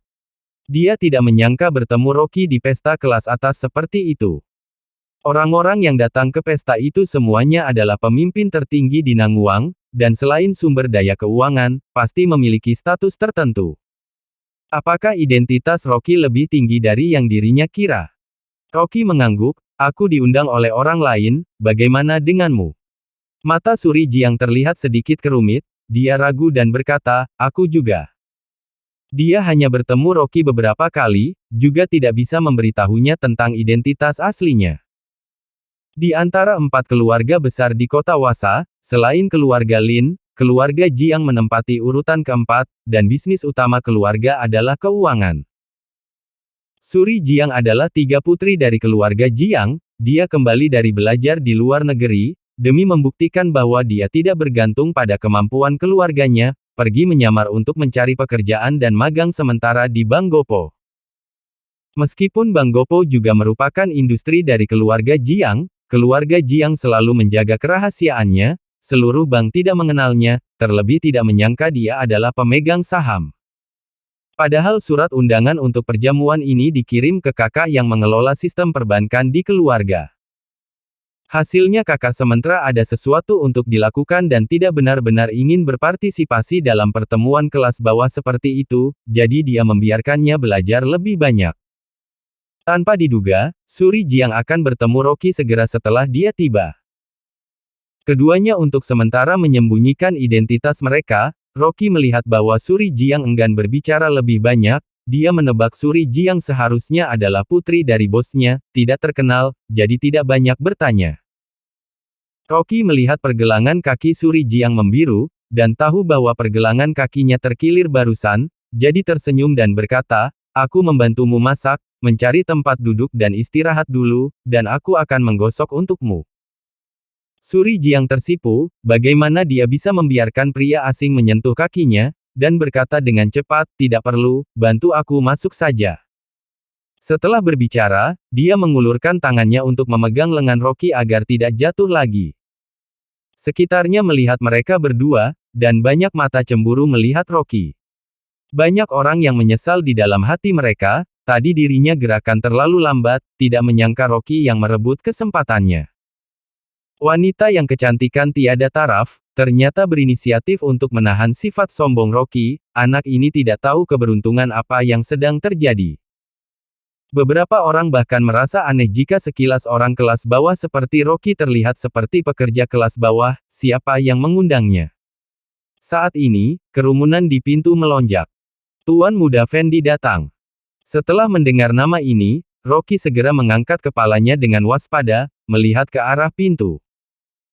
Hanya melihat sebuah mobil Mercedes-Benz hitam, dikelilingi oleh mobil sport Lamborghini, dan perlahan melaju dan berhenti di depan pintu. Lamborghini yang telah dimodifikasi, dan bodinya dicat emas, yang sangat terang dalam cahaya. Sopir itu membungkukkan pinggangnya dan membuka pintu dan menunggu di samping. Fendi Lu, mengenakan setelan putih dan kemeja merah muda, berjalan keluar dari mobil, rambut yang berkilau dan energi. Di tengah kerumunan, teriakan beberapa wanita terdengar, membuat Rocky mengerutkan kening. Harus mengatakan bahwa Fendi Lu memakai merek terkenal di seluruh tubuhnya, dan kemudian berdandan, tampak seperti anak muda yang tampan. Dan dia sedikit mirip wanita, dengan sepasang mata persik, yang cocok dengan penampilan pria bersifat kewanitaan yang populer, jadi menarik perhatian wanita. Dengan senyum di wajahnya, Fendi Lu melangkah ke aula di bawah pengawalan beberapa pengawal kulit hitam. Meskipun keluarga Lu bukan yang terkaya di antara para tamu, dan bahkan rankingnya relatif rendah, namun dia tampan, terutama menonjol di antara sekelompok orang parubaya, tetap dapat menarik perhatian. Saat Fendi Lu berjalan ke aula, melihat sekilas Suri Jiang, dan matanya tiba-tiba berbinar. Tanpa diduga di tempat seperti ini, ternyata ada wanita cantik. Jika dapat bertanya nona dari keluarga mana itu sangat baik. Hatinya tergerak, segera membalikkan kakinya dan berjalan menuju Suri Jiang dengan senyum elegan. Saat dia mendekat, Fendi Lu juga memperhatikan bahwa pria yang berdiri di samping wajah Suri Jiang tiba-tiba muram. Rocky. Terutama melihat lengan lembut Suri Jiang dan memegang tangan Rocky dengan erat, hati Fendi Lu bahkan lebih marah. Orang tidak tahu malu semacam ini benar-benar tidak tahu diri. Dia melangkah maju, pertama tersenyum pada Suri Jiang dengan sopan, lalu memarahi Rocky dan berkata, mengapa kamu di sini? Siapa yang mengundang kamu? Rocky berkata dengan dingin, itu tidak ada hubungannya denganmu.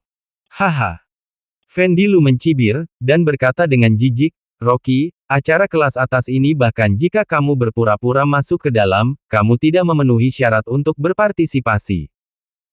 Aku tahu kamu ingin bertemu selebriti, tetapi statusmu terlalu rendah, datang ke sini sendiri mencari hal yang tidak menarik, tidak ada yang akan peduli denganmu. Mata Rocky sengit, dia tidak mencari masalah dengan Fendi Lu, tidak menyangka orang ini datang sendiri. Ratusan juta batu kasar yang dia jual oleh ibu mertuanya diambil oleh Fendi Lu dengan harga murah. Apa yang kamu bicarakan, Tuan Rocky juga diundang. Mata Suri Jiang berubah menjadi jijik, dia pikir Fendi Lu baik, tapi tidak menyangka itu akan begitu menjijikkan ketika dia berbicara. Melihat Suri Jiang ternyata membantu Rocky, Fendi Lu merasa lebih kesal, menambah kecemburuan, dan segera berkata, Nona ini, kamu seharusnya tidak tahu siapa Rocky. Dia adalah menantu yang bergantung pada wanita, yang telah makan dan minum gratis di rumah ibu mertuanya selama 4 tahun dan dirawat oleh istrinya. Pandangan kerumunan kaget, dan mulai berbisik. Mereka tadi juga berspekulasi barusan bahwa Rocky bisa memasuki jamuan makan, mungkin dia adalah bos yang rendah hati. Tanpa diduga. Ternyata adalah menantu yang bergantungan pada keluarga wanita.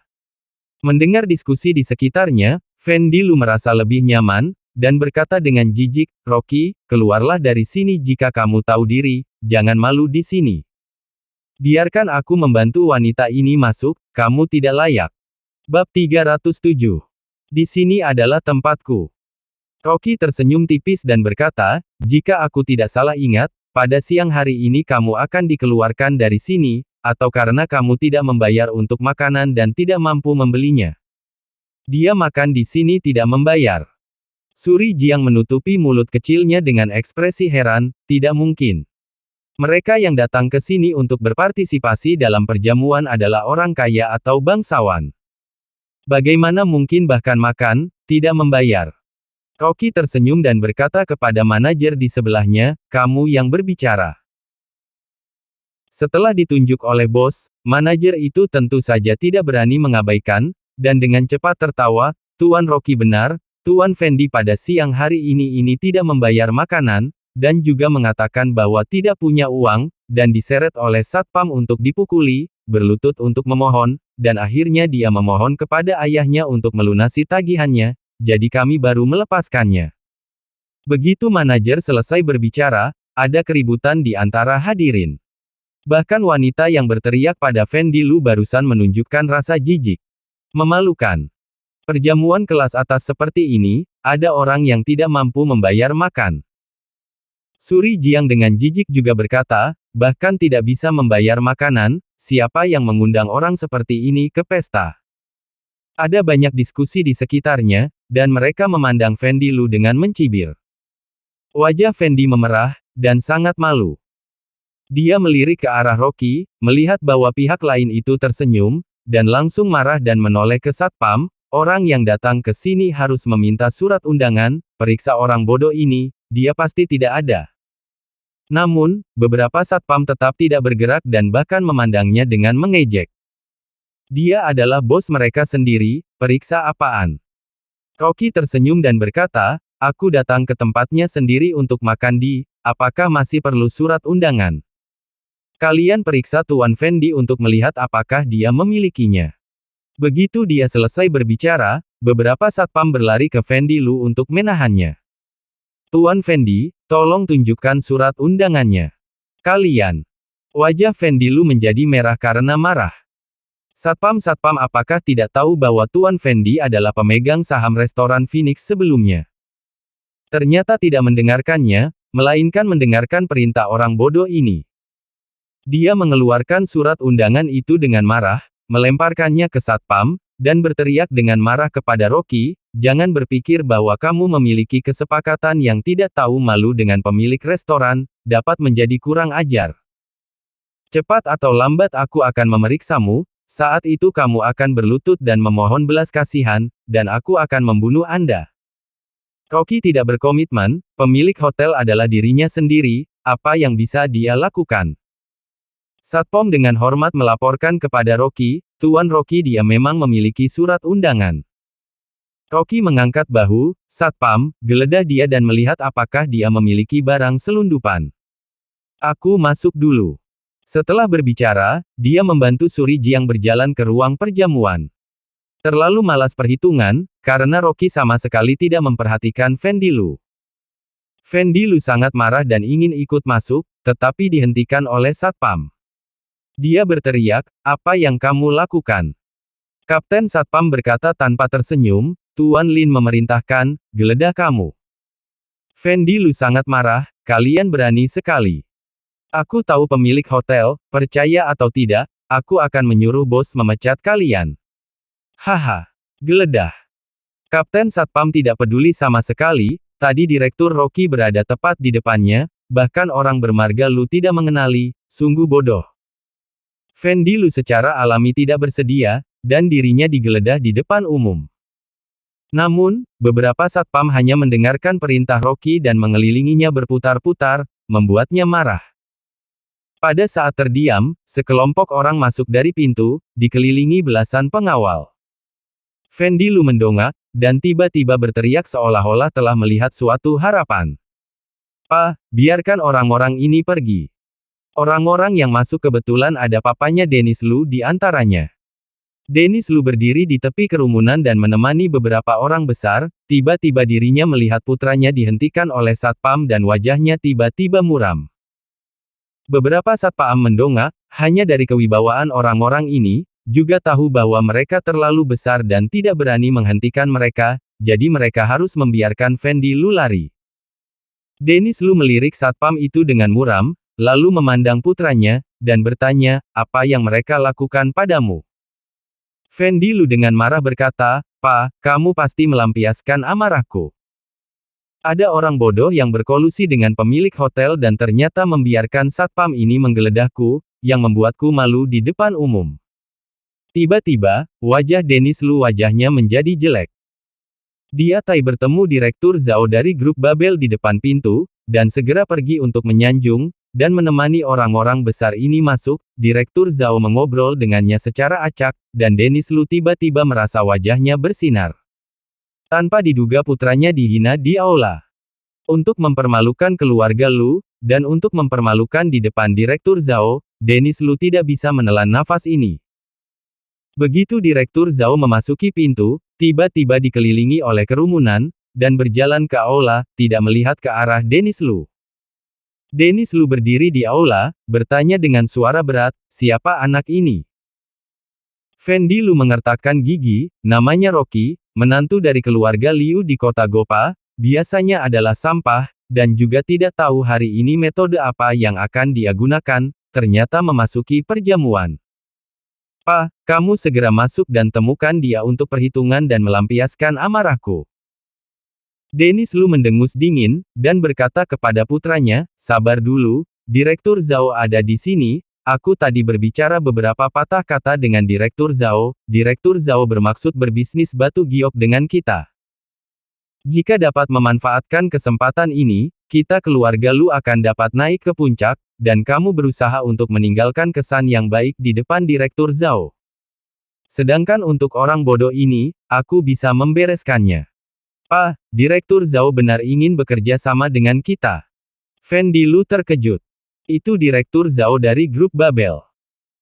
Meskipun merupakan grup yang baru didirikan, grup ini memiliki kekuatan yang kuat dan terlibat dalam industri farmasi, giok antik, dan banyak investasi lainnya. Dengar-dengar bahwa Direktur Zhao hanyalah seorang wakil direktur, dan direktur yang sebenarnya di balik layar adalah nama besar tertentu di kota Wasa. Grup Babel baru didirikan adalah waktu terbaik untuk merekrut mitra dari semua lapisan masyarakat. Jika dapat memenangkan perjanjian kerja sama grup Babel, keluarga Lu tidak hanya akan tenar, tetapi juga akan menjadi pelanggan grup tersebut, dan mungkin dapat menghubungi nama-nama besar di balik layar. Fendi Lu dengan sungguh-sungguh berkata kepada papanya, "Papa, aku pasti akan tampil baik dan membuat Direktur Zhao memiliki kesan yang baik tentang keluarga Lu."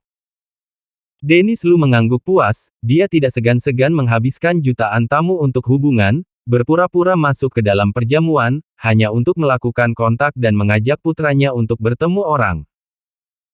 Di ibu kota Wasa keluarga Lu tidak ada apa-apa, tetapi jika dapat berhubungan dengan orang seperti Direktur Zhao dan memberikan dorongan kepada keluarga Lu, mungkin bisa bergaul dengan 4 keluarga besar dan keluar dari kelas atas. Adapun Rocky itu, pikiran Fendi Lu hatinya berbalik, memanggil beberapa pengawal, dan membisikkan beberapa kata. Bab 308. Istri salah paham lagi. Di ruang perjamuan, para orang terkemuka berkumpul, seruangan penuh dengan kilauan perhiasan. Rocky menemani Suri Jiang dengan berdiri di pojokan, awalnya dia ingin membantunya memijat pergelangan kakinya, tetapi Suri Jiang menolaknya untuk menyentuhnya, jadi dia membatalkan niatnya. Pada saat ini, kerumunan di aula perjamuan tiba-tiba menjadi heboh. Direktur Zhao dari grup Babel telah datang.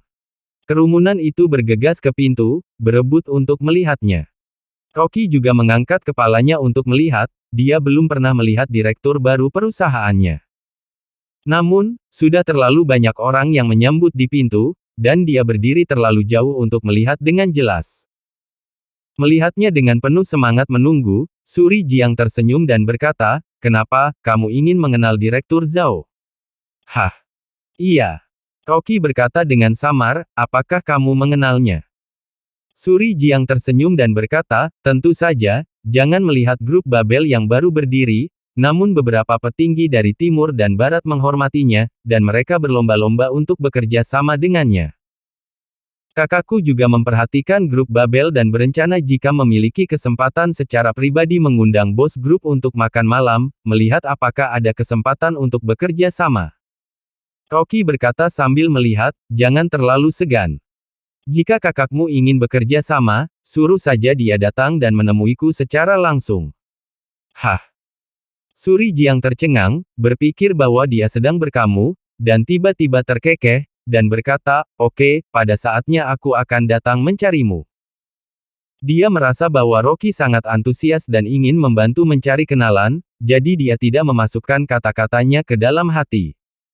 Apakah figur besar seperti Direktur Zhao adalah seseorang yang dapat dengan mudah dijangkau oleh Rocky?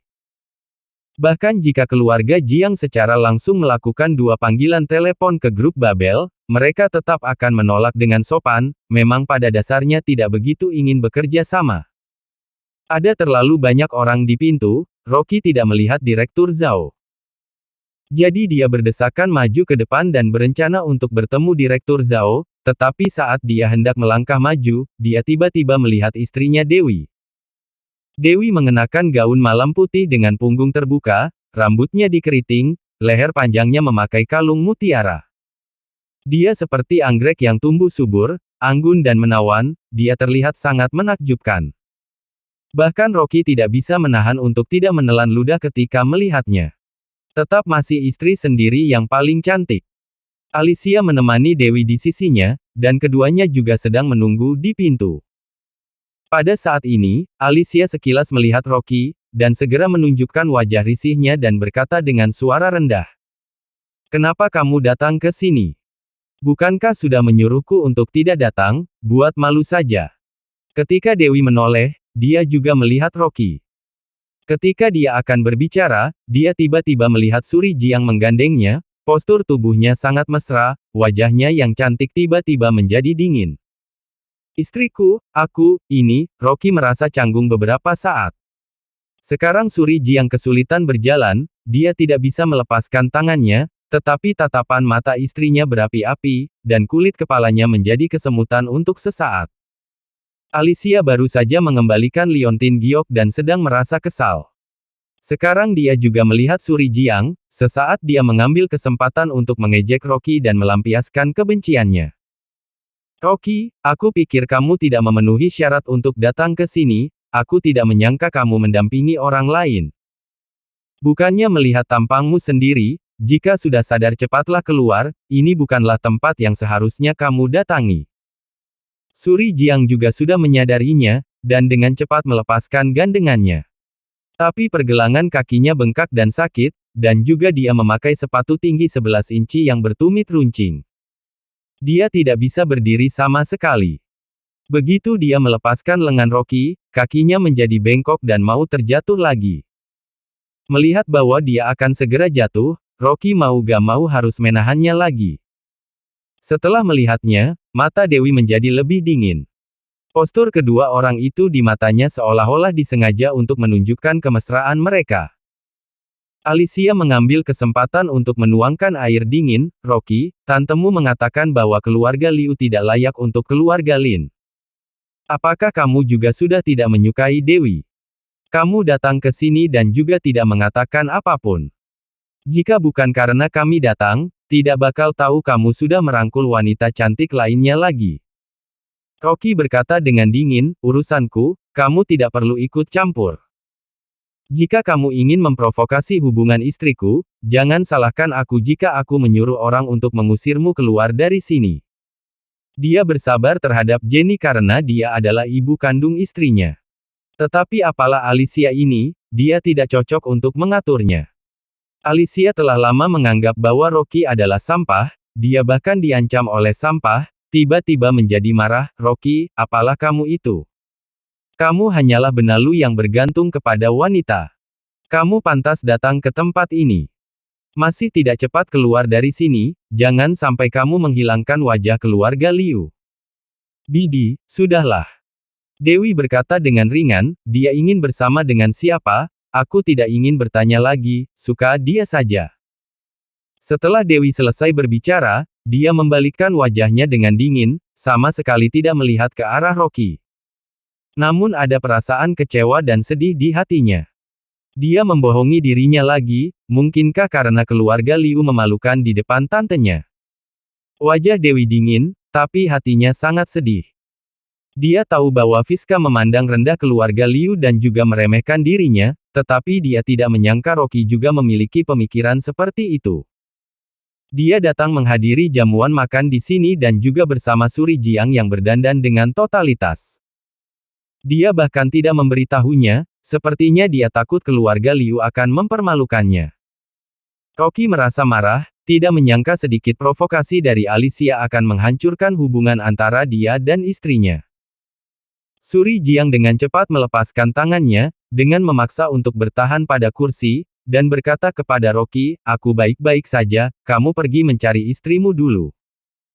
Rocky mengangguk, menahan amarahnya, dan melangkah maju untuk menjelaskan kepada Dewi, istriku, sebenarnya pergelangan kaki Suri Jiang keseleo.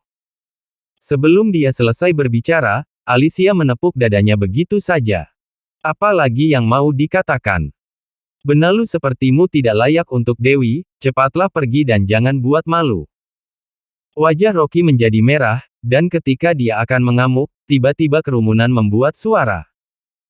Hanya terlihat Direktur Zhao yang mengenakan setelan jas dan sepatu kulit, dikelilingi oleh sekelompok orang dan berjalan masuk ke ruang perjamuan sambil tersenyum.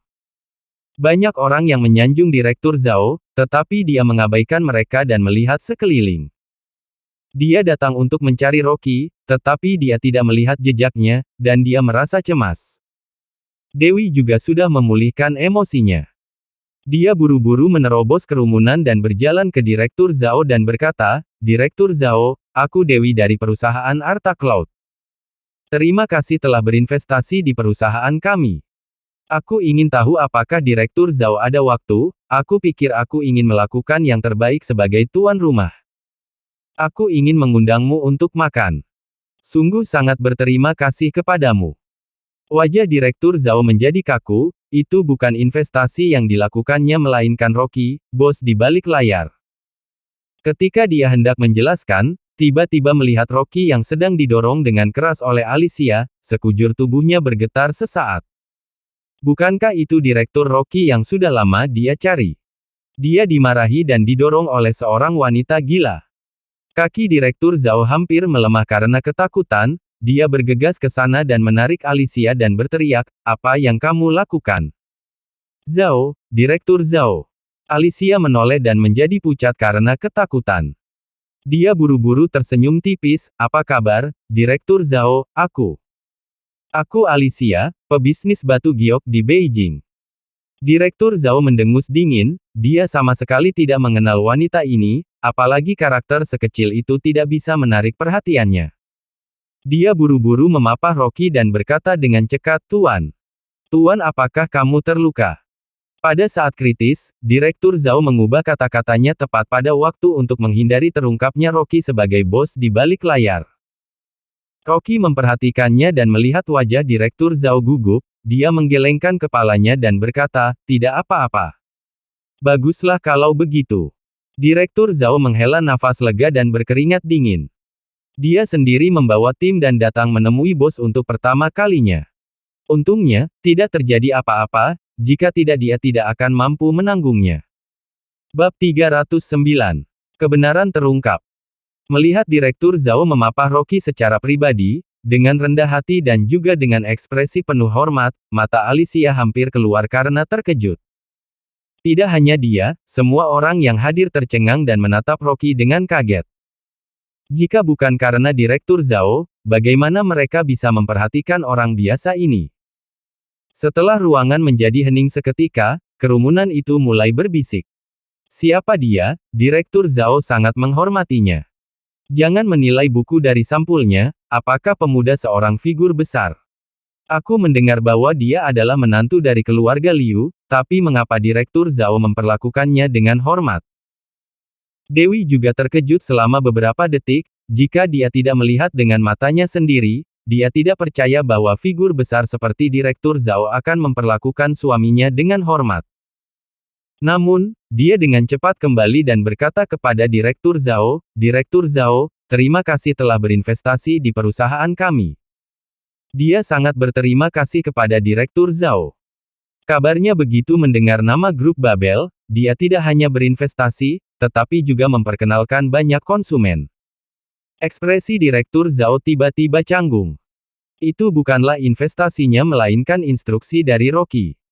Dia tidak berani menerima pujian, buru-buru tertawa dan berkata, "Nona Liu, sebenarnya ada orang. Seseorang meminta grup kita untuk berinvestasi." Dewi berterima kasih dan tersenyum, "Aku tahu itu. Fendi Lu adalah perantara yang menyampaikan dan mengatakan banyak hal baik tentang perusahaan Arta Cloud di depanmu. Aku juga sangat berterima kasih padanya, dan aku juga akan mengundangnya untuk makan malam." Direktur Zhao tertegun selama beberapa detik, mengerutkan kening dan menggelengkan kepalanya, "Fendi Lu apaan? Aku sama sekali tidak mengenalnya. Lagian bukan dia yang memintaku." Berkata sampai di sini, dia berhenti sejenak dan melanjutkan, "Orang yang berinvestasi kepadamu adalah seorang figur di Beijing. Mengenai siapa dia, aku tidak bisa memberitahukan, tapi yang pasti bukan Fendi Lu yang memintaku. Tolong jangan salah paham." Ketika Direktur Zhao berbicara, dia sangat gugup, punggungnya penuh dengan keringat dingin. Rocky berada di samping, tapi Dewi berterima kasih pada Fendi Lu. Jika bos salah paham bahwa dia merebut pujian, maka itu akan menjadi masalah besar. Bukan Fendi Lu, tapi orang dari Beijing. Dewi sama terkejutnya. Dia selalu berpikir Fendi Lu lah yang membantunya. Jadi tidak peduli apa, dia selalu berterima kasih padanya. Tapi kata-kata Direktur Zhao benar-benar sudah mengubah pemikirannya. Tidak disangka, investasi itu sama sekali tidak ada hubungannya dengan Fendi Lu, melainkan sosok misterius di ibu kota. Tiba-tiba, Dewi menduga tuan muda ketiga dari keluarga Lin. Tuan muda ketiga memberikan hadiah besar pada saat pesta ulang tahun Nyonya Liu. Hanya dialah satu-satunya orang yang memiliki sumber keuangan dan kekuatan yang begitu besar hingga bisa membujuk grup Babel agar berinvestasi di perusahaannya. Suasana hati Dewi sangat rumit.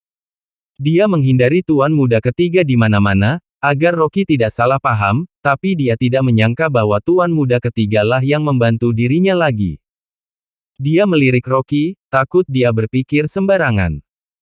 Namun, ekspresi Rocky tenang, membuat Dewi diam-diam lega, dan pada saat yang bersamaan memutuskan bahwa dia harus menemukan tuan muda ketiga untuk menjelaskan situasinya, dan memintanya untuk tidak membantu lagi. "Pergi periksa, siapa Fendi Lu ini?" Direktur Zhao bertanya pada asistennya dengan ekspresi jelek. Benar-benar keterlaluan.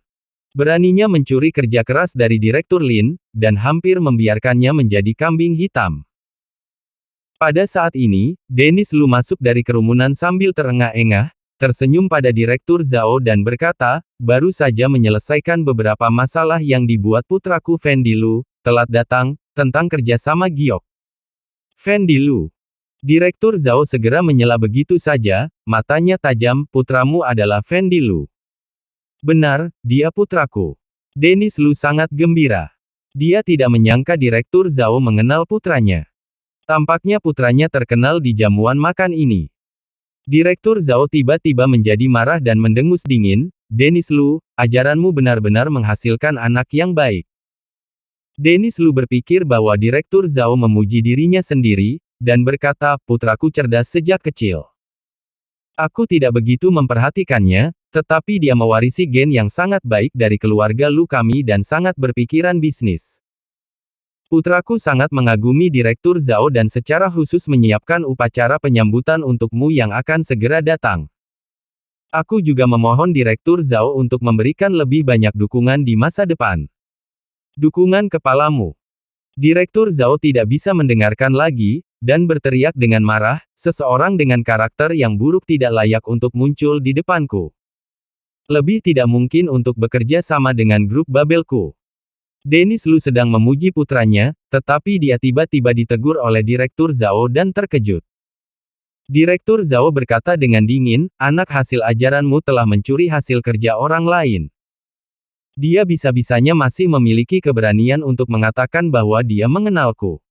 Keheningan terbentuk di sekitaran, semua orang di aula menahan napas dan menatap kedua orang itu. Semua orang tahu bahwa Direktur Zhao memiliki pengendalian diri yang baik. Sekarang keluarga Lu telah memprovokasi Direktur Zhao hingga dia menjadi kasar, tidak tahu apa yang ayah dan anak itu lakukan di belakang mereka. Dennis Lu juga ketakutan dengan keringat dingin, wajahnya pucat, tetapi dia berkata dengan tenang, Direktur Zhao, putraku. Jika putraku menyinggungmu dengan cara apapun, aku meminta maaf kepadamu atas namanya. Tolong Direktur Zhao jangan marah. Percuma minta maaf untuk ini, suruh dia keluar dan jangan muncul di depanku mulai sekarang. Ketika Direktur Zhao berkata, dia tiba-tiba teringat sesuatu, dan kemudian dengan dingin memerintahkan, panggil anakmu dan perintahkan dia meminta maaf kepada Tuan Lin di depan umum. Tuan Lin, Rocky Lin. Dennis Lu menjadi lebih bingung, keringat dingin menetes. Dia juga memperhatikan Rocky yang berada di sebelahnya, bukankah dia si pecundang itu? Baru saja, pecundang ini mempermalukan anaknya di depan umum, dia sedang mengatur rencana untuk membalaskan dendamnya untuk anaknya. Mengapa pecundang ini mengandalkan Direktur Zhao dalam sekejap mata? Dennis Lu dengan terpaksa menenangkan diri, dan berkata sambil tersenyum, Direktur Zhao, kamu pasti salah paham, Rocky ini adalah sampah. Dia dan pemilik hotel ini memiliki hubungan yang tidak wajar, tidak hanya sengaja membiarkan putraku membayar dengan harga yang mahal selangit, setelah putraku menolak, dia bahkan mencari orang untuk memukuli putraku, dan memfitnah putraku serta meminta keamanan untuk mengusirnya. Dia adalah sampah, jangan tertipu olehnya. Ketika Direktur Zhao mendengar dia menyebut Rocky sebagai sampah di depan umum, dia sangat ketakutan sampai berbulu dan segera berteriak, diam. Kamu minta maaf kepada Tuan Rocky sekarang. Dewi melambat. Dia tidak menyangka investornya adalah orang lain. Dia juga tidak menyukai Fen Dilu dan berkata dengan dingin, Paman Lu, anakmu berpura-pura menjadi orang lain. Dia mengatakan bahwa karena dialah makanya Direktur Zhao berinvestasi di perusahaan Arta Cloudku, padahal sebenarnya sama sekali bukan begitu. Apa? Dennis Lu tertegun, dengan keringat dingin di dahinya. Dia melirik Direktur Zhao, yang memiliki wajah pucat, dan kepalanya tiba-tiba bersenandung. Anak durhaka ini. Dia ternyata membelakanginya melakukan hal-hal seperti ini. Dennis Lu sangat ingin langsung menarik Fen Dilu dengan satu tangan dan menamparkan selusin tamparan. Dengan susah payah dia bisa mendekati Direktur Zhao, sekarang dikacaukan oleh anak durhaka ini, semua hanya karena keinginan anak durhaka itu untuk mendapatkan muka. Tepat saat aula itu berbisik, sebuah biola yang indah terdengar tiba-tiba. Kerumunan di pintu terbuka menyamping. Fen Dilu memegang seikat mawar cerah di tangannya dan masuk sambil tersenyum. Ada selusin pengawal di belakangnya, mendorong 10 gerobak dengan susah payah, dan setiap gerobak diisi batu giok yang mahal yang sangat mengesankan. Bab 310. Aku benar-benar tulus kepadamu. Vendilu tidak tahu apa-apa tentang apa yang terjadi di ruang perjamuan barusan. Dia berjalan maju dengan senyum di wajahnya dan mengulurkan tangannya ke Direktur Zhao. Direktur Zhao, halo, aku putra Dennis Lu. Aku mendengar ayahku bercerita tentangmu, dan aku telah lama mengagumimu. Direktur Zhao mengerutkan kening dan tidak ingin mengulurkan tangannya sama sekali. Vendilu tidak peduli, dan tersenyum, aku mendengar bahwa Direktur Zhao menyukai batu giok. Kamu ada di sini hari ini, dan aku secara khusus menyiapkan hadiah untukmu. Aku harap Direktur Zhao menyukainya. Saat dia berkata, dia menunjuk ke belakangnya. 10 batu giok kasar kualitas terbaik ini adalah hadiah yang aku persiapkan untuk Direktur Zhao. Aku tidak tahu apakah cocok di mata Direktur Zhao. Begitu suaranya jatuh, suara inhalasi rendah tiba-tiba terdengar di ruang perjamuan. Banyak orang kaget. Tuan muda Fendi ini, orang yang sangat royal. Beberapa batu yang ditempatkan di gerobak terlihat biasa saja dari luar, tetapi para ahli sekilas tahu bahwa mereka semua adalah batu kasar berkualitas tinggi. Selain itu, di atas setiap batu kasar terdapat lubang yang menunjukkan kualitas batu yang sangat bagus. Harga gabungan dari 10 batu kasar ini, paling tidak ada 100 juta. Ada suara, cek, di seluruh ruang perjamuan, dan bahkan Direktur Zhao tercengang. Tidak menyangka keluarga Lu akan memberikan hadiah sebesar itu. Pandangan dari segala arah, Vendilu merasa di atas awan. Dia mendapat info bahwa Direktur Zhao suka mempelajari giok. Untuk memenangkan hati Direktur Zhao, dia menahan pendarahan besar dan memberikan 10 batu giok kasar. Bagaimanapun, batu-batu kasar ini juga didapatkannya dengan harga murah, dan ada lebih dari selusin potongan tersisa di gudang. Selama Direktur Zhao memiliki kesan yang baik, keluarga Lu berhasil memenangkan perjanjian kerja sama giok, uang apa yang tidak bisa dia dapatkan di masa depan. Vendilu tidak melihat Rocky di tengah kerumunan, dan meminta asisten untuk mendorong batu asli masuk ke dalam ruangan, lalu berbalik, dengan ekspresi tulus memberikan mawar itu kepada Dewi. Dewi, sebelumnya aku melakukan sesuatu yang membuatmu tidak senang, aku sudah tahu itu salah. Aku ingin mengambil kesempatan ini dari semua orang yang hadir, dan aku memohon maaf kepadamu.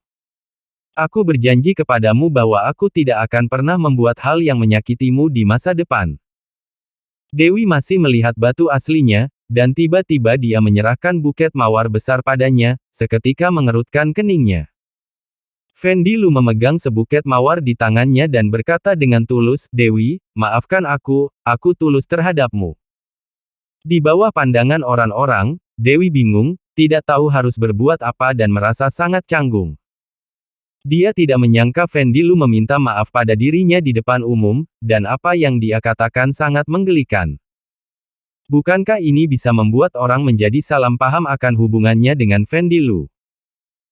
Dewi tertegun sejenak, kemudian dengan cepat kembali sadar, dan dengan tenang menolak mawar itu menjauh dan berkata, Vendilu, aku bertanya kepadamu, kamu mengatakan bahwa grup Babel menginvestasikan 200 miliar padaku adalah karena kamu menjadi penengahnya. Ketika ditanya oleh Dewi, wajah Vendilu sedikit kaku, dia buru-buru melirik Direktur Zhao dan berkata, Dewi, mari kita bicarakan ini nanti. Tidak, sekarang saja. Mata Dewi membara dan dia menatapnya langsung, kamu mengatakan bahwa kamu adalah orang yang membukakan jalan, dan Direktur Zhao berinvestasi padaku karena memandangmu. Tapi aku bertanya kepada Direktur Zhao barusan, mengapa dia bilang dia tidak mengenalmu? Ini. Vendilu menjadi pucat, dengan keringat dingin di dahinya. Masalah ini hanya dibuat-buat olehnya. Bagaimana dia bisa mengenal Direktur Zhao? Jika bukan ketika dia pergi makan malam dengan ayahnya dan menyulangi Direktur Zhao segelas anggur di tengah kerumunan. Tetapi ada terlalu banyak orang yang bersulang dengan Direktur Zhao. Direktur Zhao bahkan tidak ingat siapa dia. Vendilu kesal dan panik, dan dengan cepat mengedipkan mata pada Direktur Zhao. Tapi Direktur Zhao itu siapa? Dia sama sekali tidak peduli dengan sosok kecil itu, dia mendengus berat dan berkata, Fendi Lu, kapan kamu berbicara tentang investasi denganku? Fendi Lu benar-benar panik, buru-buru mengedipkan mata ke Direktur Zhao, sementara ragu-ragu berkata, Direktur Zhao. Ini. Aku membahas sesuatu padamu sebelumnya, kamu mungkin lupa.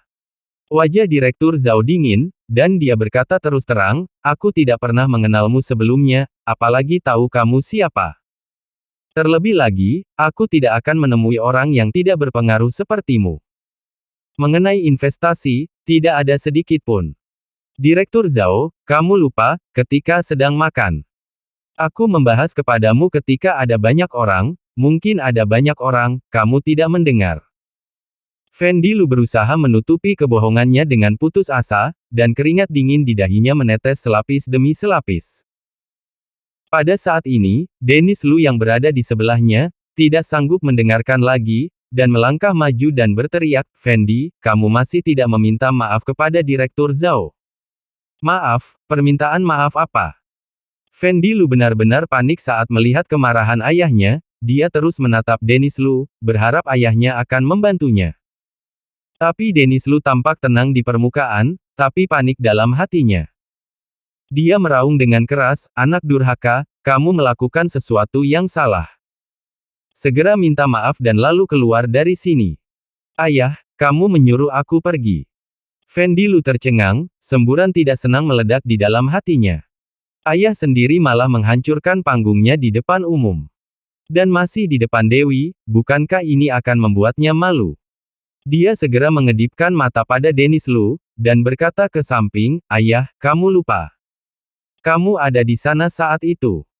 Mungkin Direktur Zhao memiliki banyak tamu dan telah melupakannya, sehingga tidak ingat. Kamu ingatkan lagi ke Direktur Zhao. Fendi Lu terus mengedipkan mata pada ayahnya, yang berarti meminta Dennis Lu berkata pada Direktur Zhao.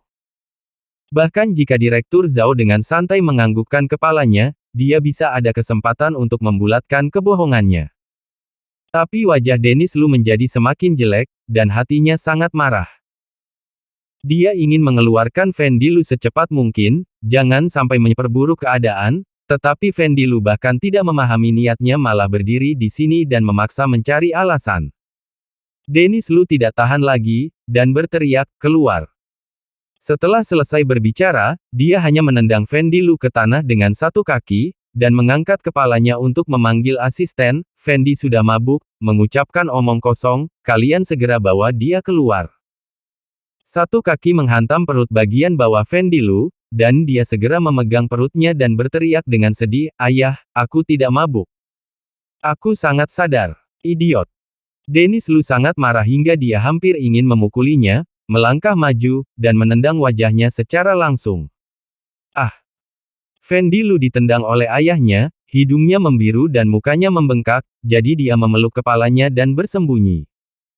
Anak durhaka, wajah Dennis Lu pucat, dia mengangkat kaki besarnya yang memakai sepatu kulit dan menendang dengan keras. Dia tidak berhenti menendang Fendi Lu hingga Fendi Lu berteriak dan menjerit. Hingga Fendi Lu terdiam di lantai tidak membangkang lagi barulah dia berhenti. Rocky berdiri di tengah kerumunan, dengan dingin menyaksikan Fendi Lu dipukuli. Saat itu, ponselnya berdering. Melihat bahwa itu adalah panggilan dari Paman Ali, Rocky mengangkatnya. Paman Ali melapor kepadanya, Tuan Rocky, tadi ada beberapa orang mencurigakan yang baru saja diam-diam memindahkan sebongkah batu kasar ke halaman villa, menurutmu mau bagaimana menyelesaikannya? Apakah mau menangkap mereka? Rocky mengerutkan kening, situasi apa lagi ini? Dengan keahlian Paman Ali, akan mudah menangkap beberapa orang ini.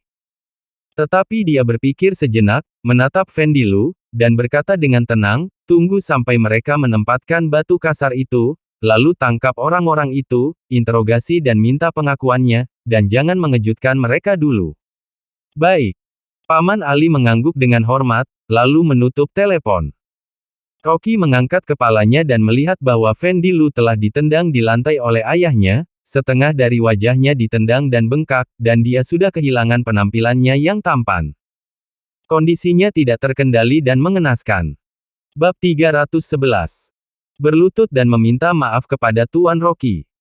Hidungnya mengeluarkan darah, mengotori jas putih yang mahal itu. Badannya ditutupi dengan warna memar di sana-sini, dia berjongkok di lantai sambil memeluk kepalanya dengan ketakutan, dan tidak berhenti mengaum kesakitan. Ayah, tolong jangan pukul lagi. Jika diteruskan aku bisa mati. Dennis Lu menendang beberapa kali, lalu berhenti dengan sebuah tendangan.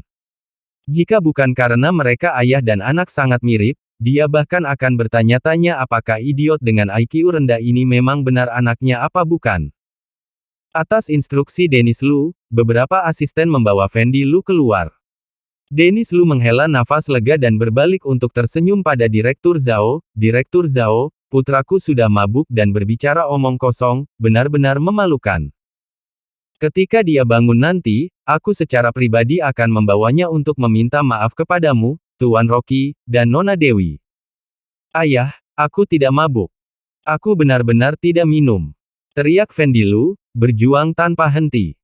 Pembuluh darah di dahi Dennis Lu bergerak-gerak.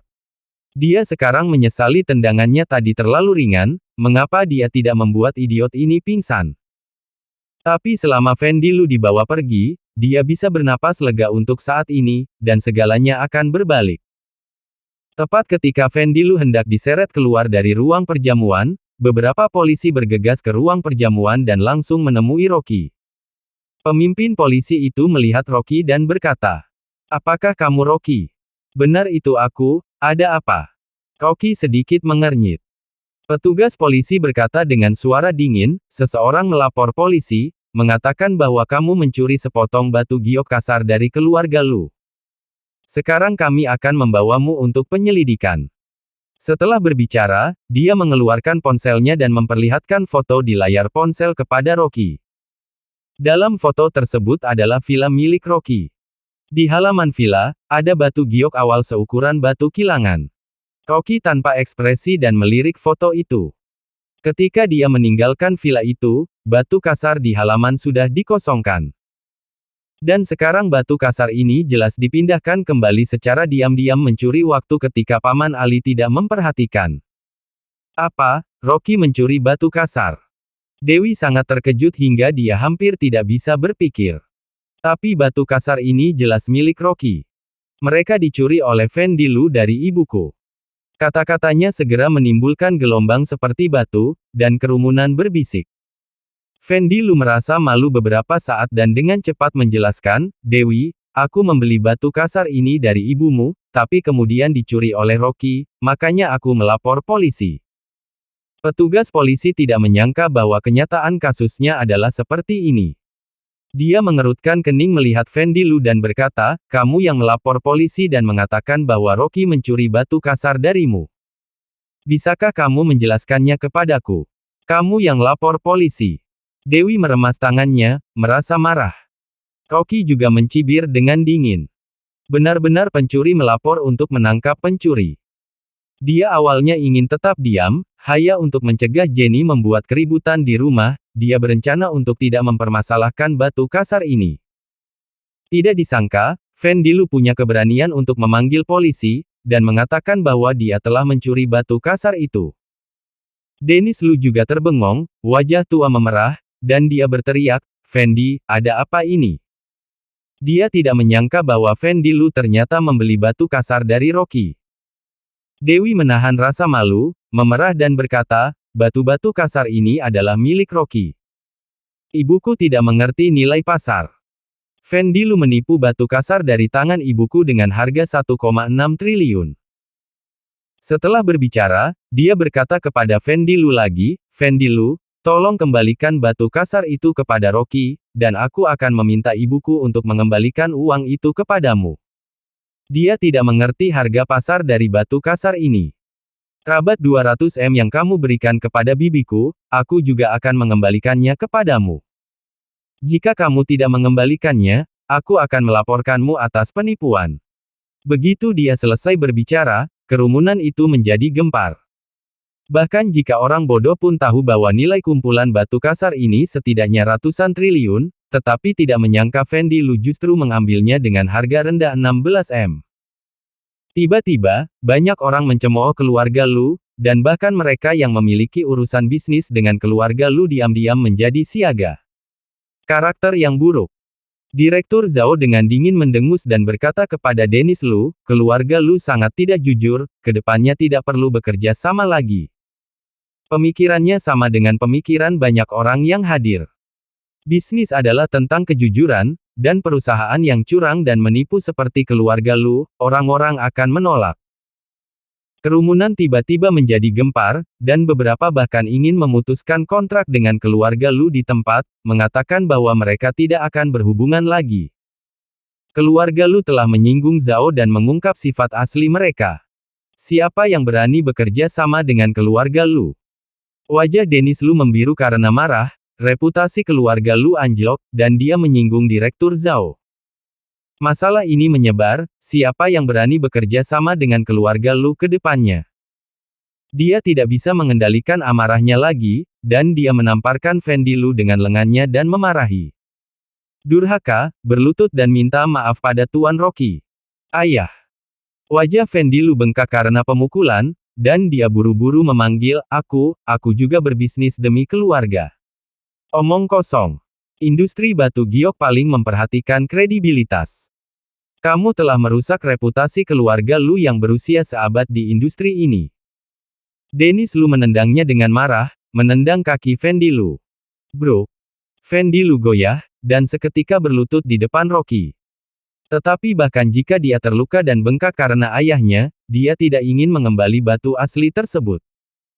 Lagi pula, itu harganya triliunan, hanya orang bodoh yang akan melepaskannya dengan sia-sia.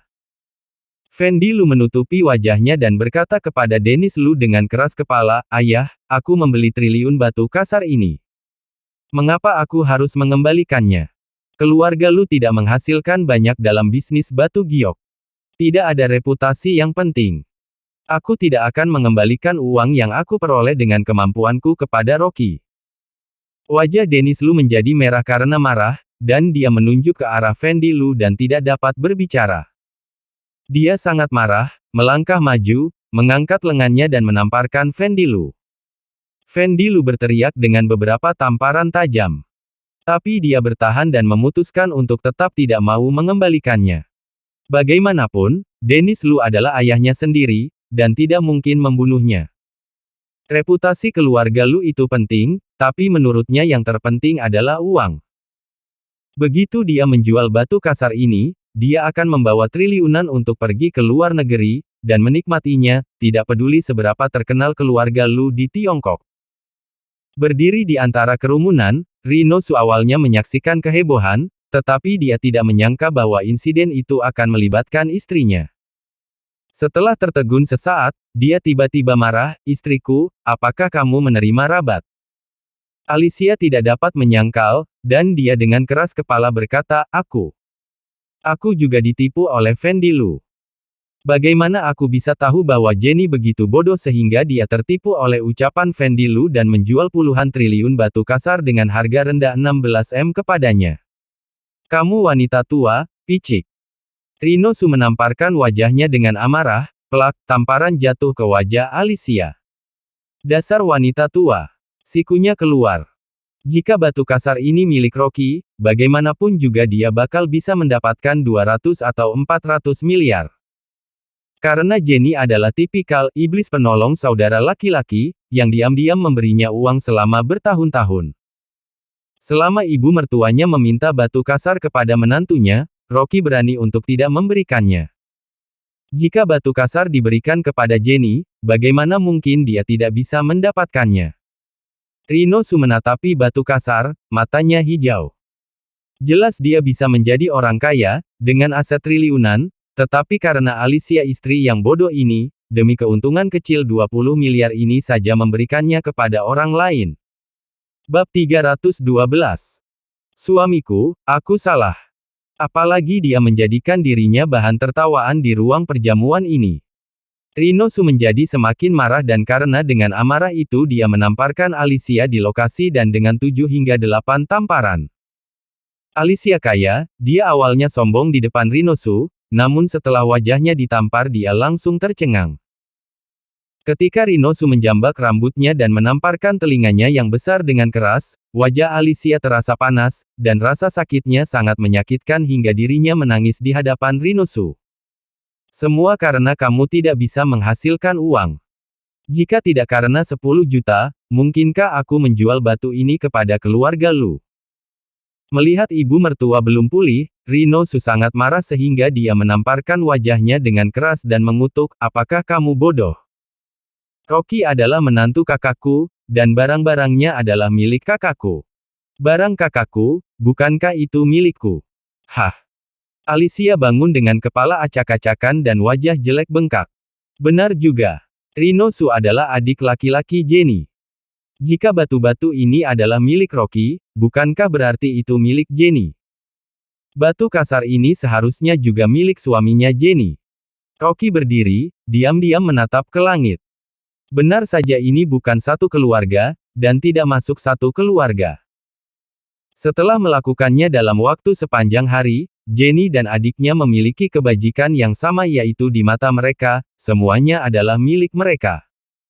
Untungnya, istri saya bijaksana, dia adalah aliran yang baik di keluarga Liu.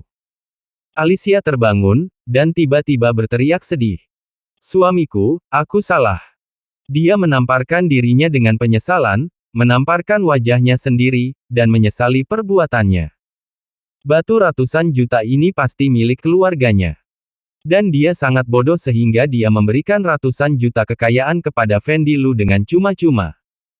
Alicia membalikkan badan, dan segera berteriak pada Fendi Lu, kamu menipu batu itu dari kakak perempuanku dan segera kembalikan. Kamu pembohong. Jika kamu tidak berani untuk mengembalikannya, aku akan menjadi saksi, menuntutmu terkait penipuan dan menangkapmu pergi ke penjara. Dennis Lu tidak menyangka Alicia akan berbalik, panik dan marah, dan berkata dengan cepat, jangan panggil polisi, aku akan meminta anakku mengembalikan batu itu kepadamu. Fendi Lu panik, tapi dia tetap tidak mau mengembalikan uangnya. Dia berkata dengan masuk akal, kakak Alicia, batu itu dijual kepadaku oleh Jenny. Bagaimana menyebutnya kalau aku penipu? Lagi pula, Rocky kalah padaku dengan batu itu, seharusnya dia yang ke penjara. Masuk penjara. Rocky mencibir dan berjalan ke petugas polisi dan berkata, pengurus rumah vilaku baru saja menangkap beberapa pencuri. Bisakah Anda meluangkan waktu sebentar untuk menonton video? Petugas polisi menganggukkan kepalanya dan itu membuatnya semakin pusing. Rocky menyalakan telepon, membuka pesan WeChat dari Paman Ali, dan memutar volume ke maksimum. Di layar, 3 laki-laki kekar diikat oleh 5 kuntum bunga, duduk di samping batu, dipukul hingga memar, Paman Ali berdiri di samping mereka dan memegang cambuk di tangannya.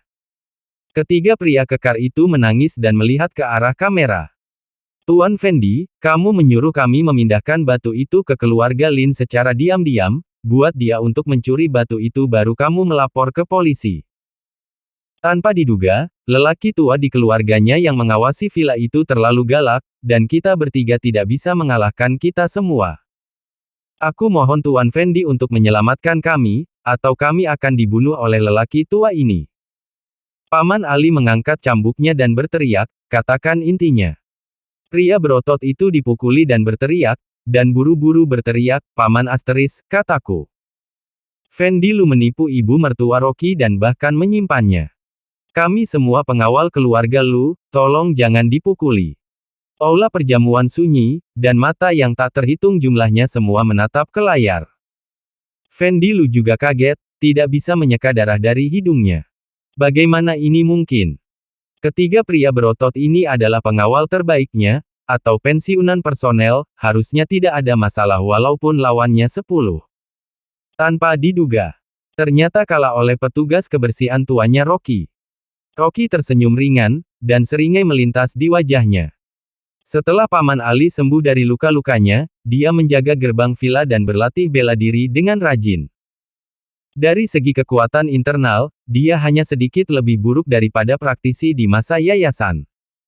Membunuh ketiga pengawal biasa ini seperti mencubit ayam. Setelah menonton video tersebut, polisi tersebut berteriak kepada Fendi Lu dengan suara dingin, Anda dicurigai melakukan penipuan, pencemaran nama baik, perencanaan jahat, dan banyak kejahatan lainnya, ikutlah bersama kami. Fendi Lu tiba-tiba panik dan buru-buru berteriak. Ayah, selamatkan aku tidak ingin masuk penjara. Dennis Lu juga kaku, dan dengan cepat berkata kepada petugas polisi, ini pasti kesalahpahaman, aku akan menyuruh dia mengembalikan batu itu kepada Tuan Rocky sekarang. Ayah, itu batu ratusan juta, cukup untuk kita keluarga Lu habiskan seumur hidup, kita tidak bisa begitu saja memberikannya kepada orang lain. Fendi Lu masih berjuang, dan dia tidak tega dengan uang yang begitu banyak. Alicia membeku ketika dia mendengarnya, dan bergegas maju seperti harimau betina, meraih Fendi Lu dan mencabik-cabiknya. Hei marga Lu, kembalikan batu itu padaku. Dia kuat dalam pertempuran, dia menendang Fendi Lu ke tanah dengan satu kaki, bergegas untuk duduk di atasnya, dan bertarung dengan kedua tangan. Fendi Lu dipukuli oleh wanita parubaya ini dengan sangat keras sehingga dia terkena 7 atau 8 bekas darah di wajahnya dan menjerit kesakitan. Petugas polisi di dekatnya melihat Alicia memercik di tempat, dan dengan cepat menyingkir untuk menghindari kerusakan lebih parah. Fendi Lu.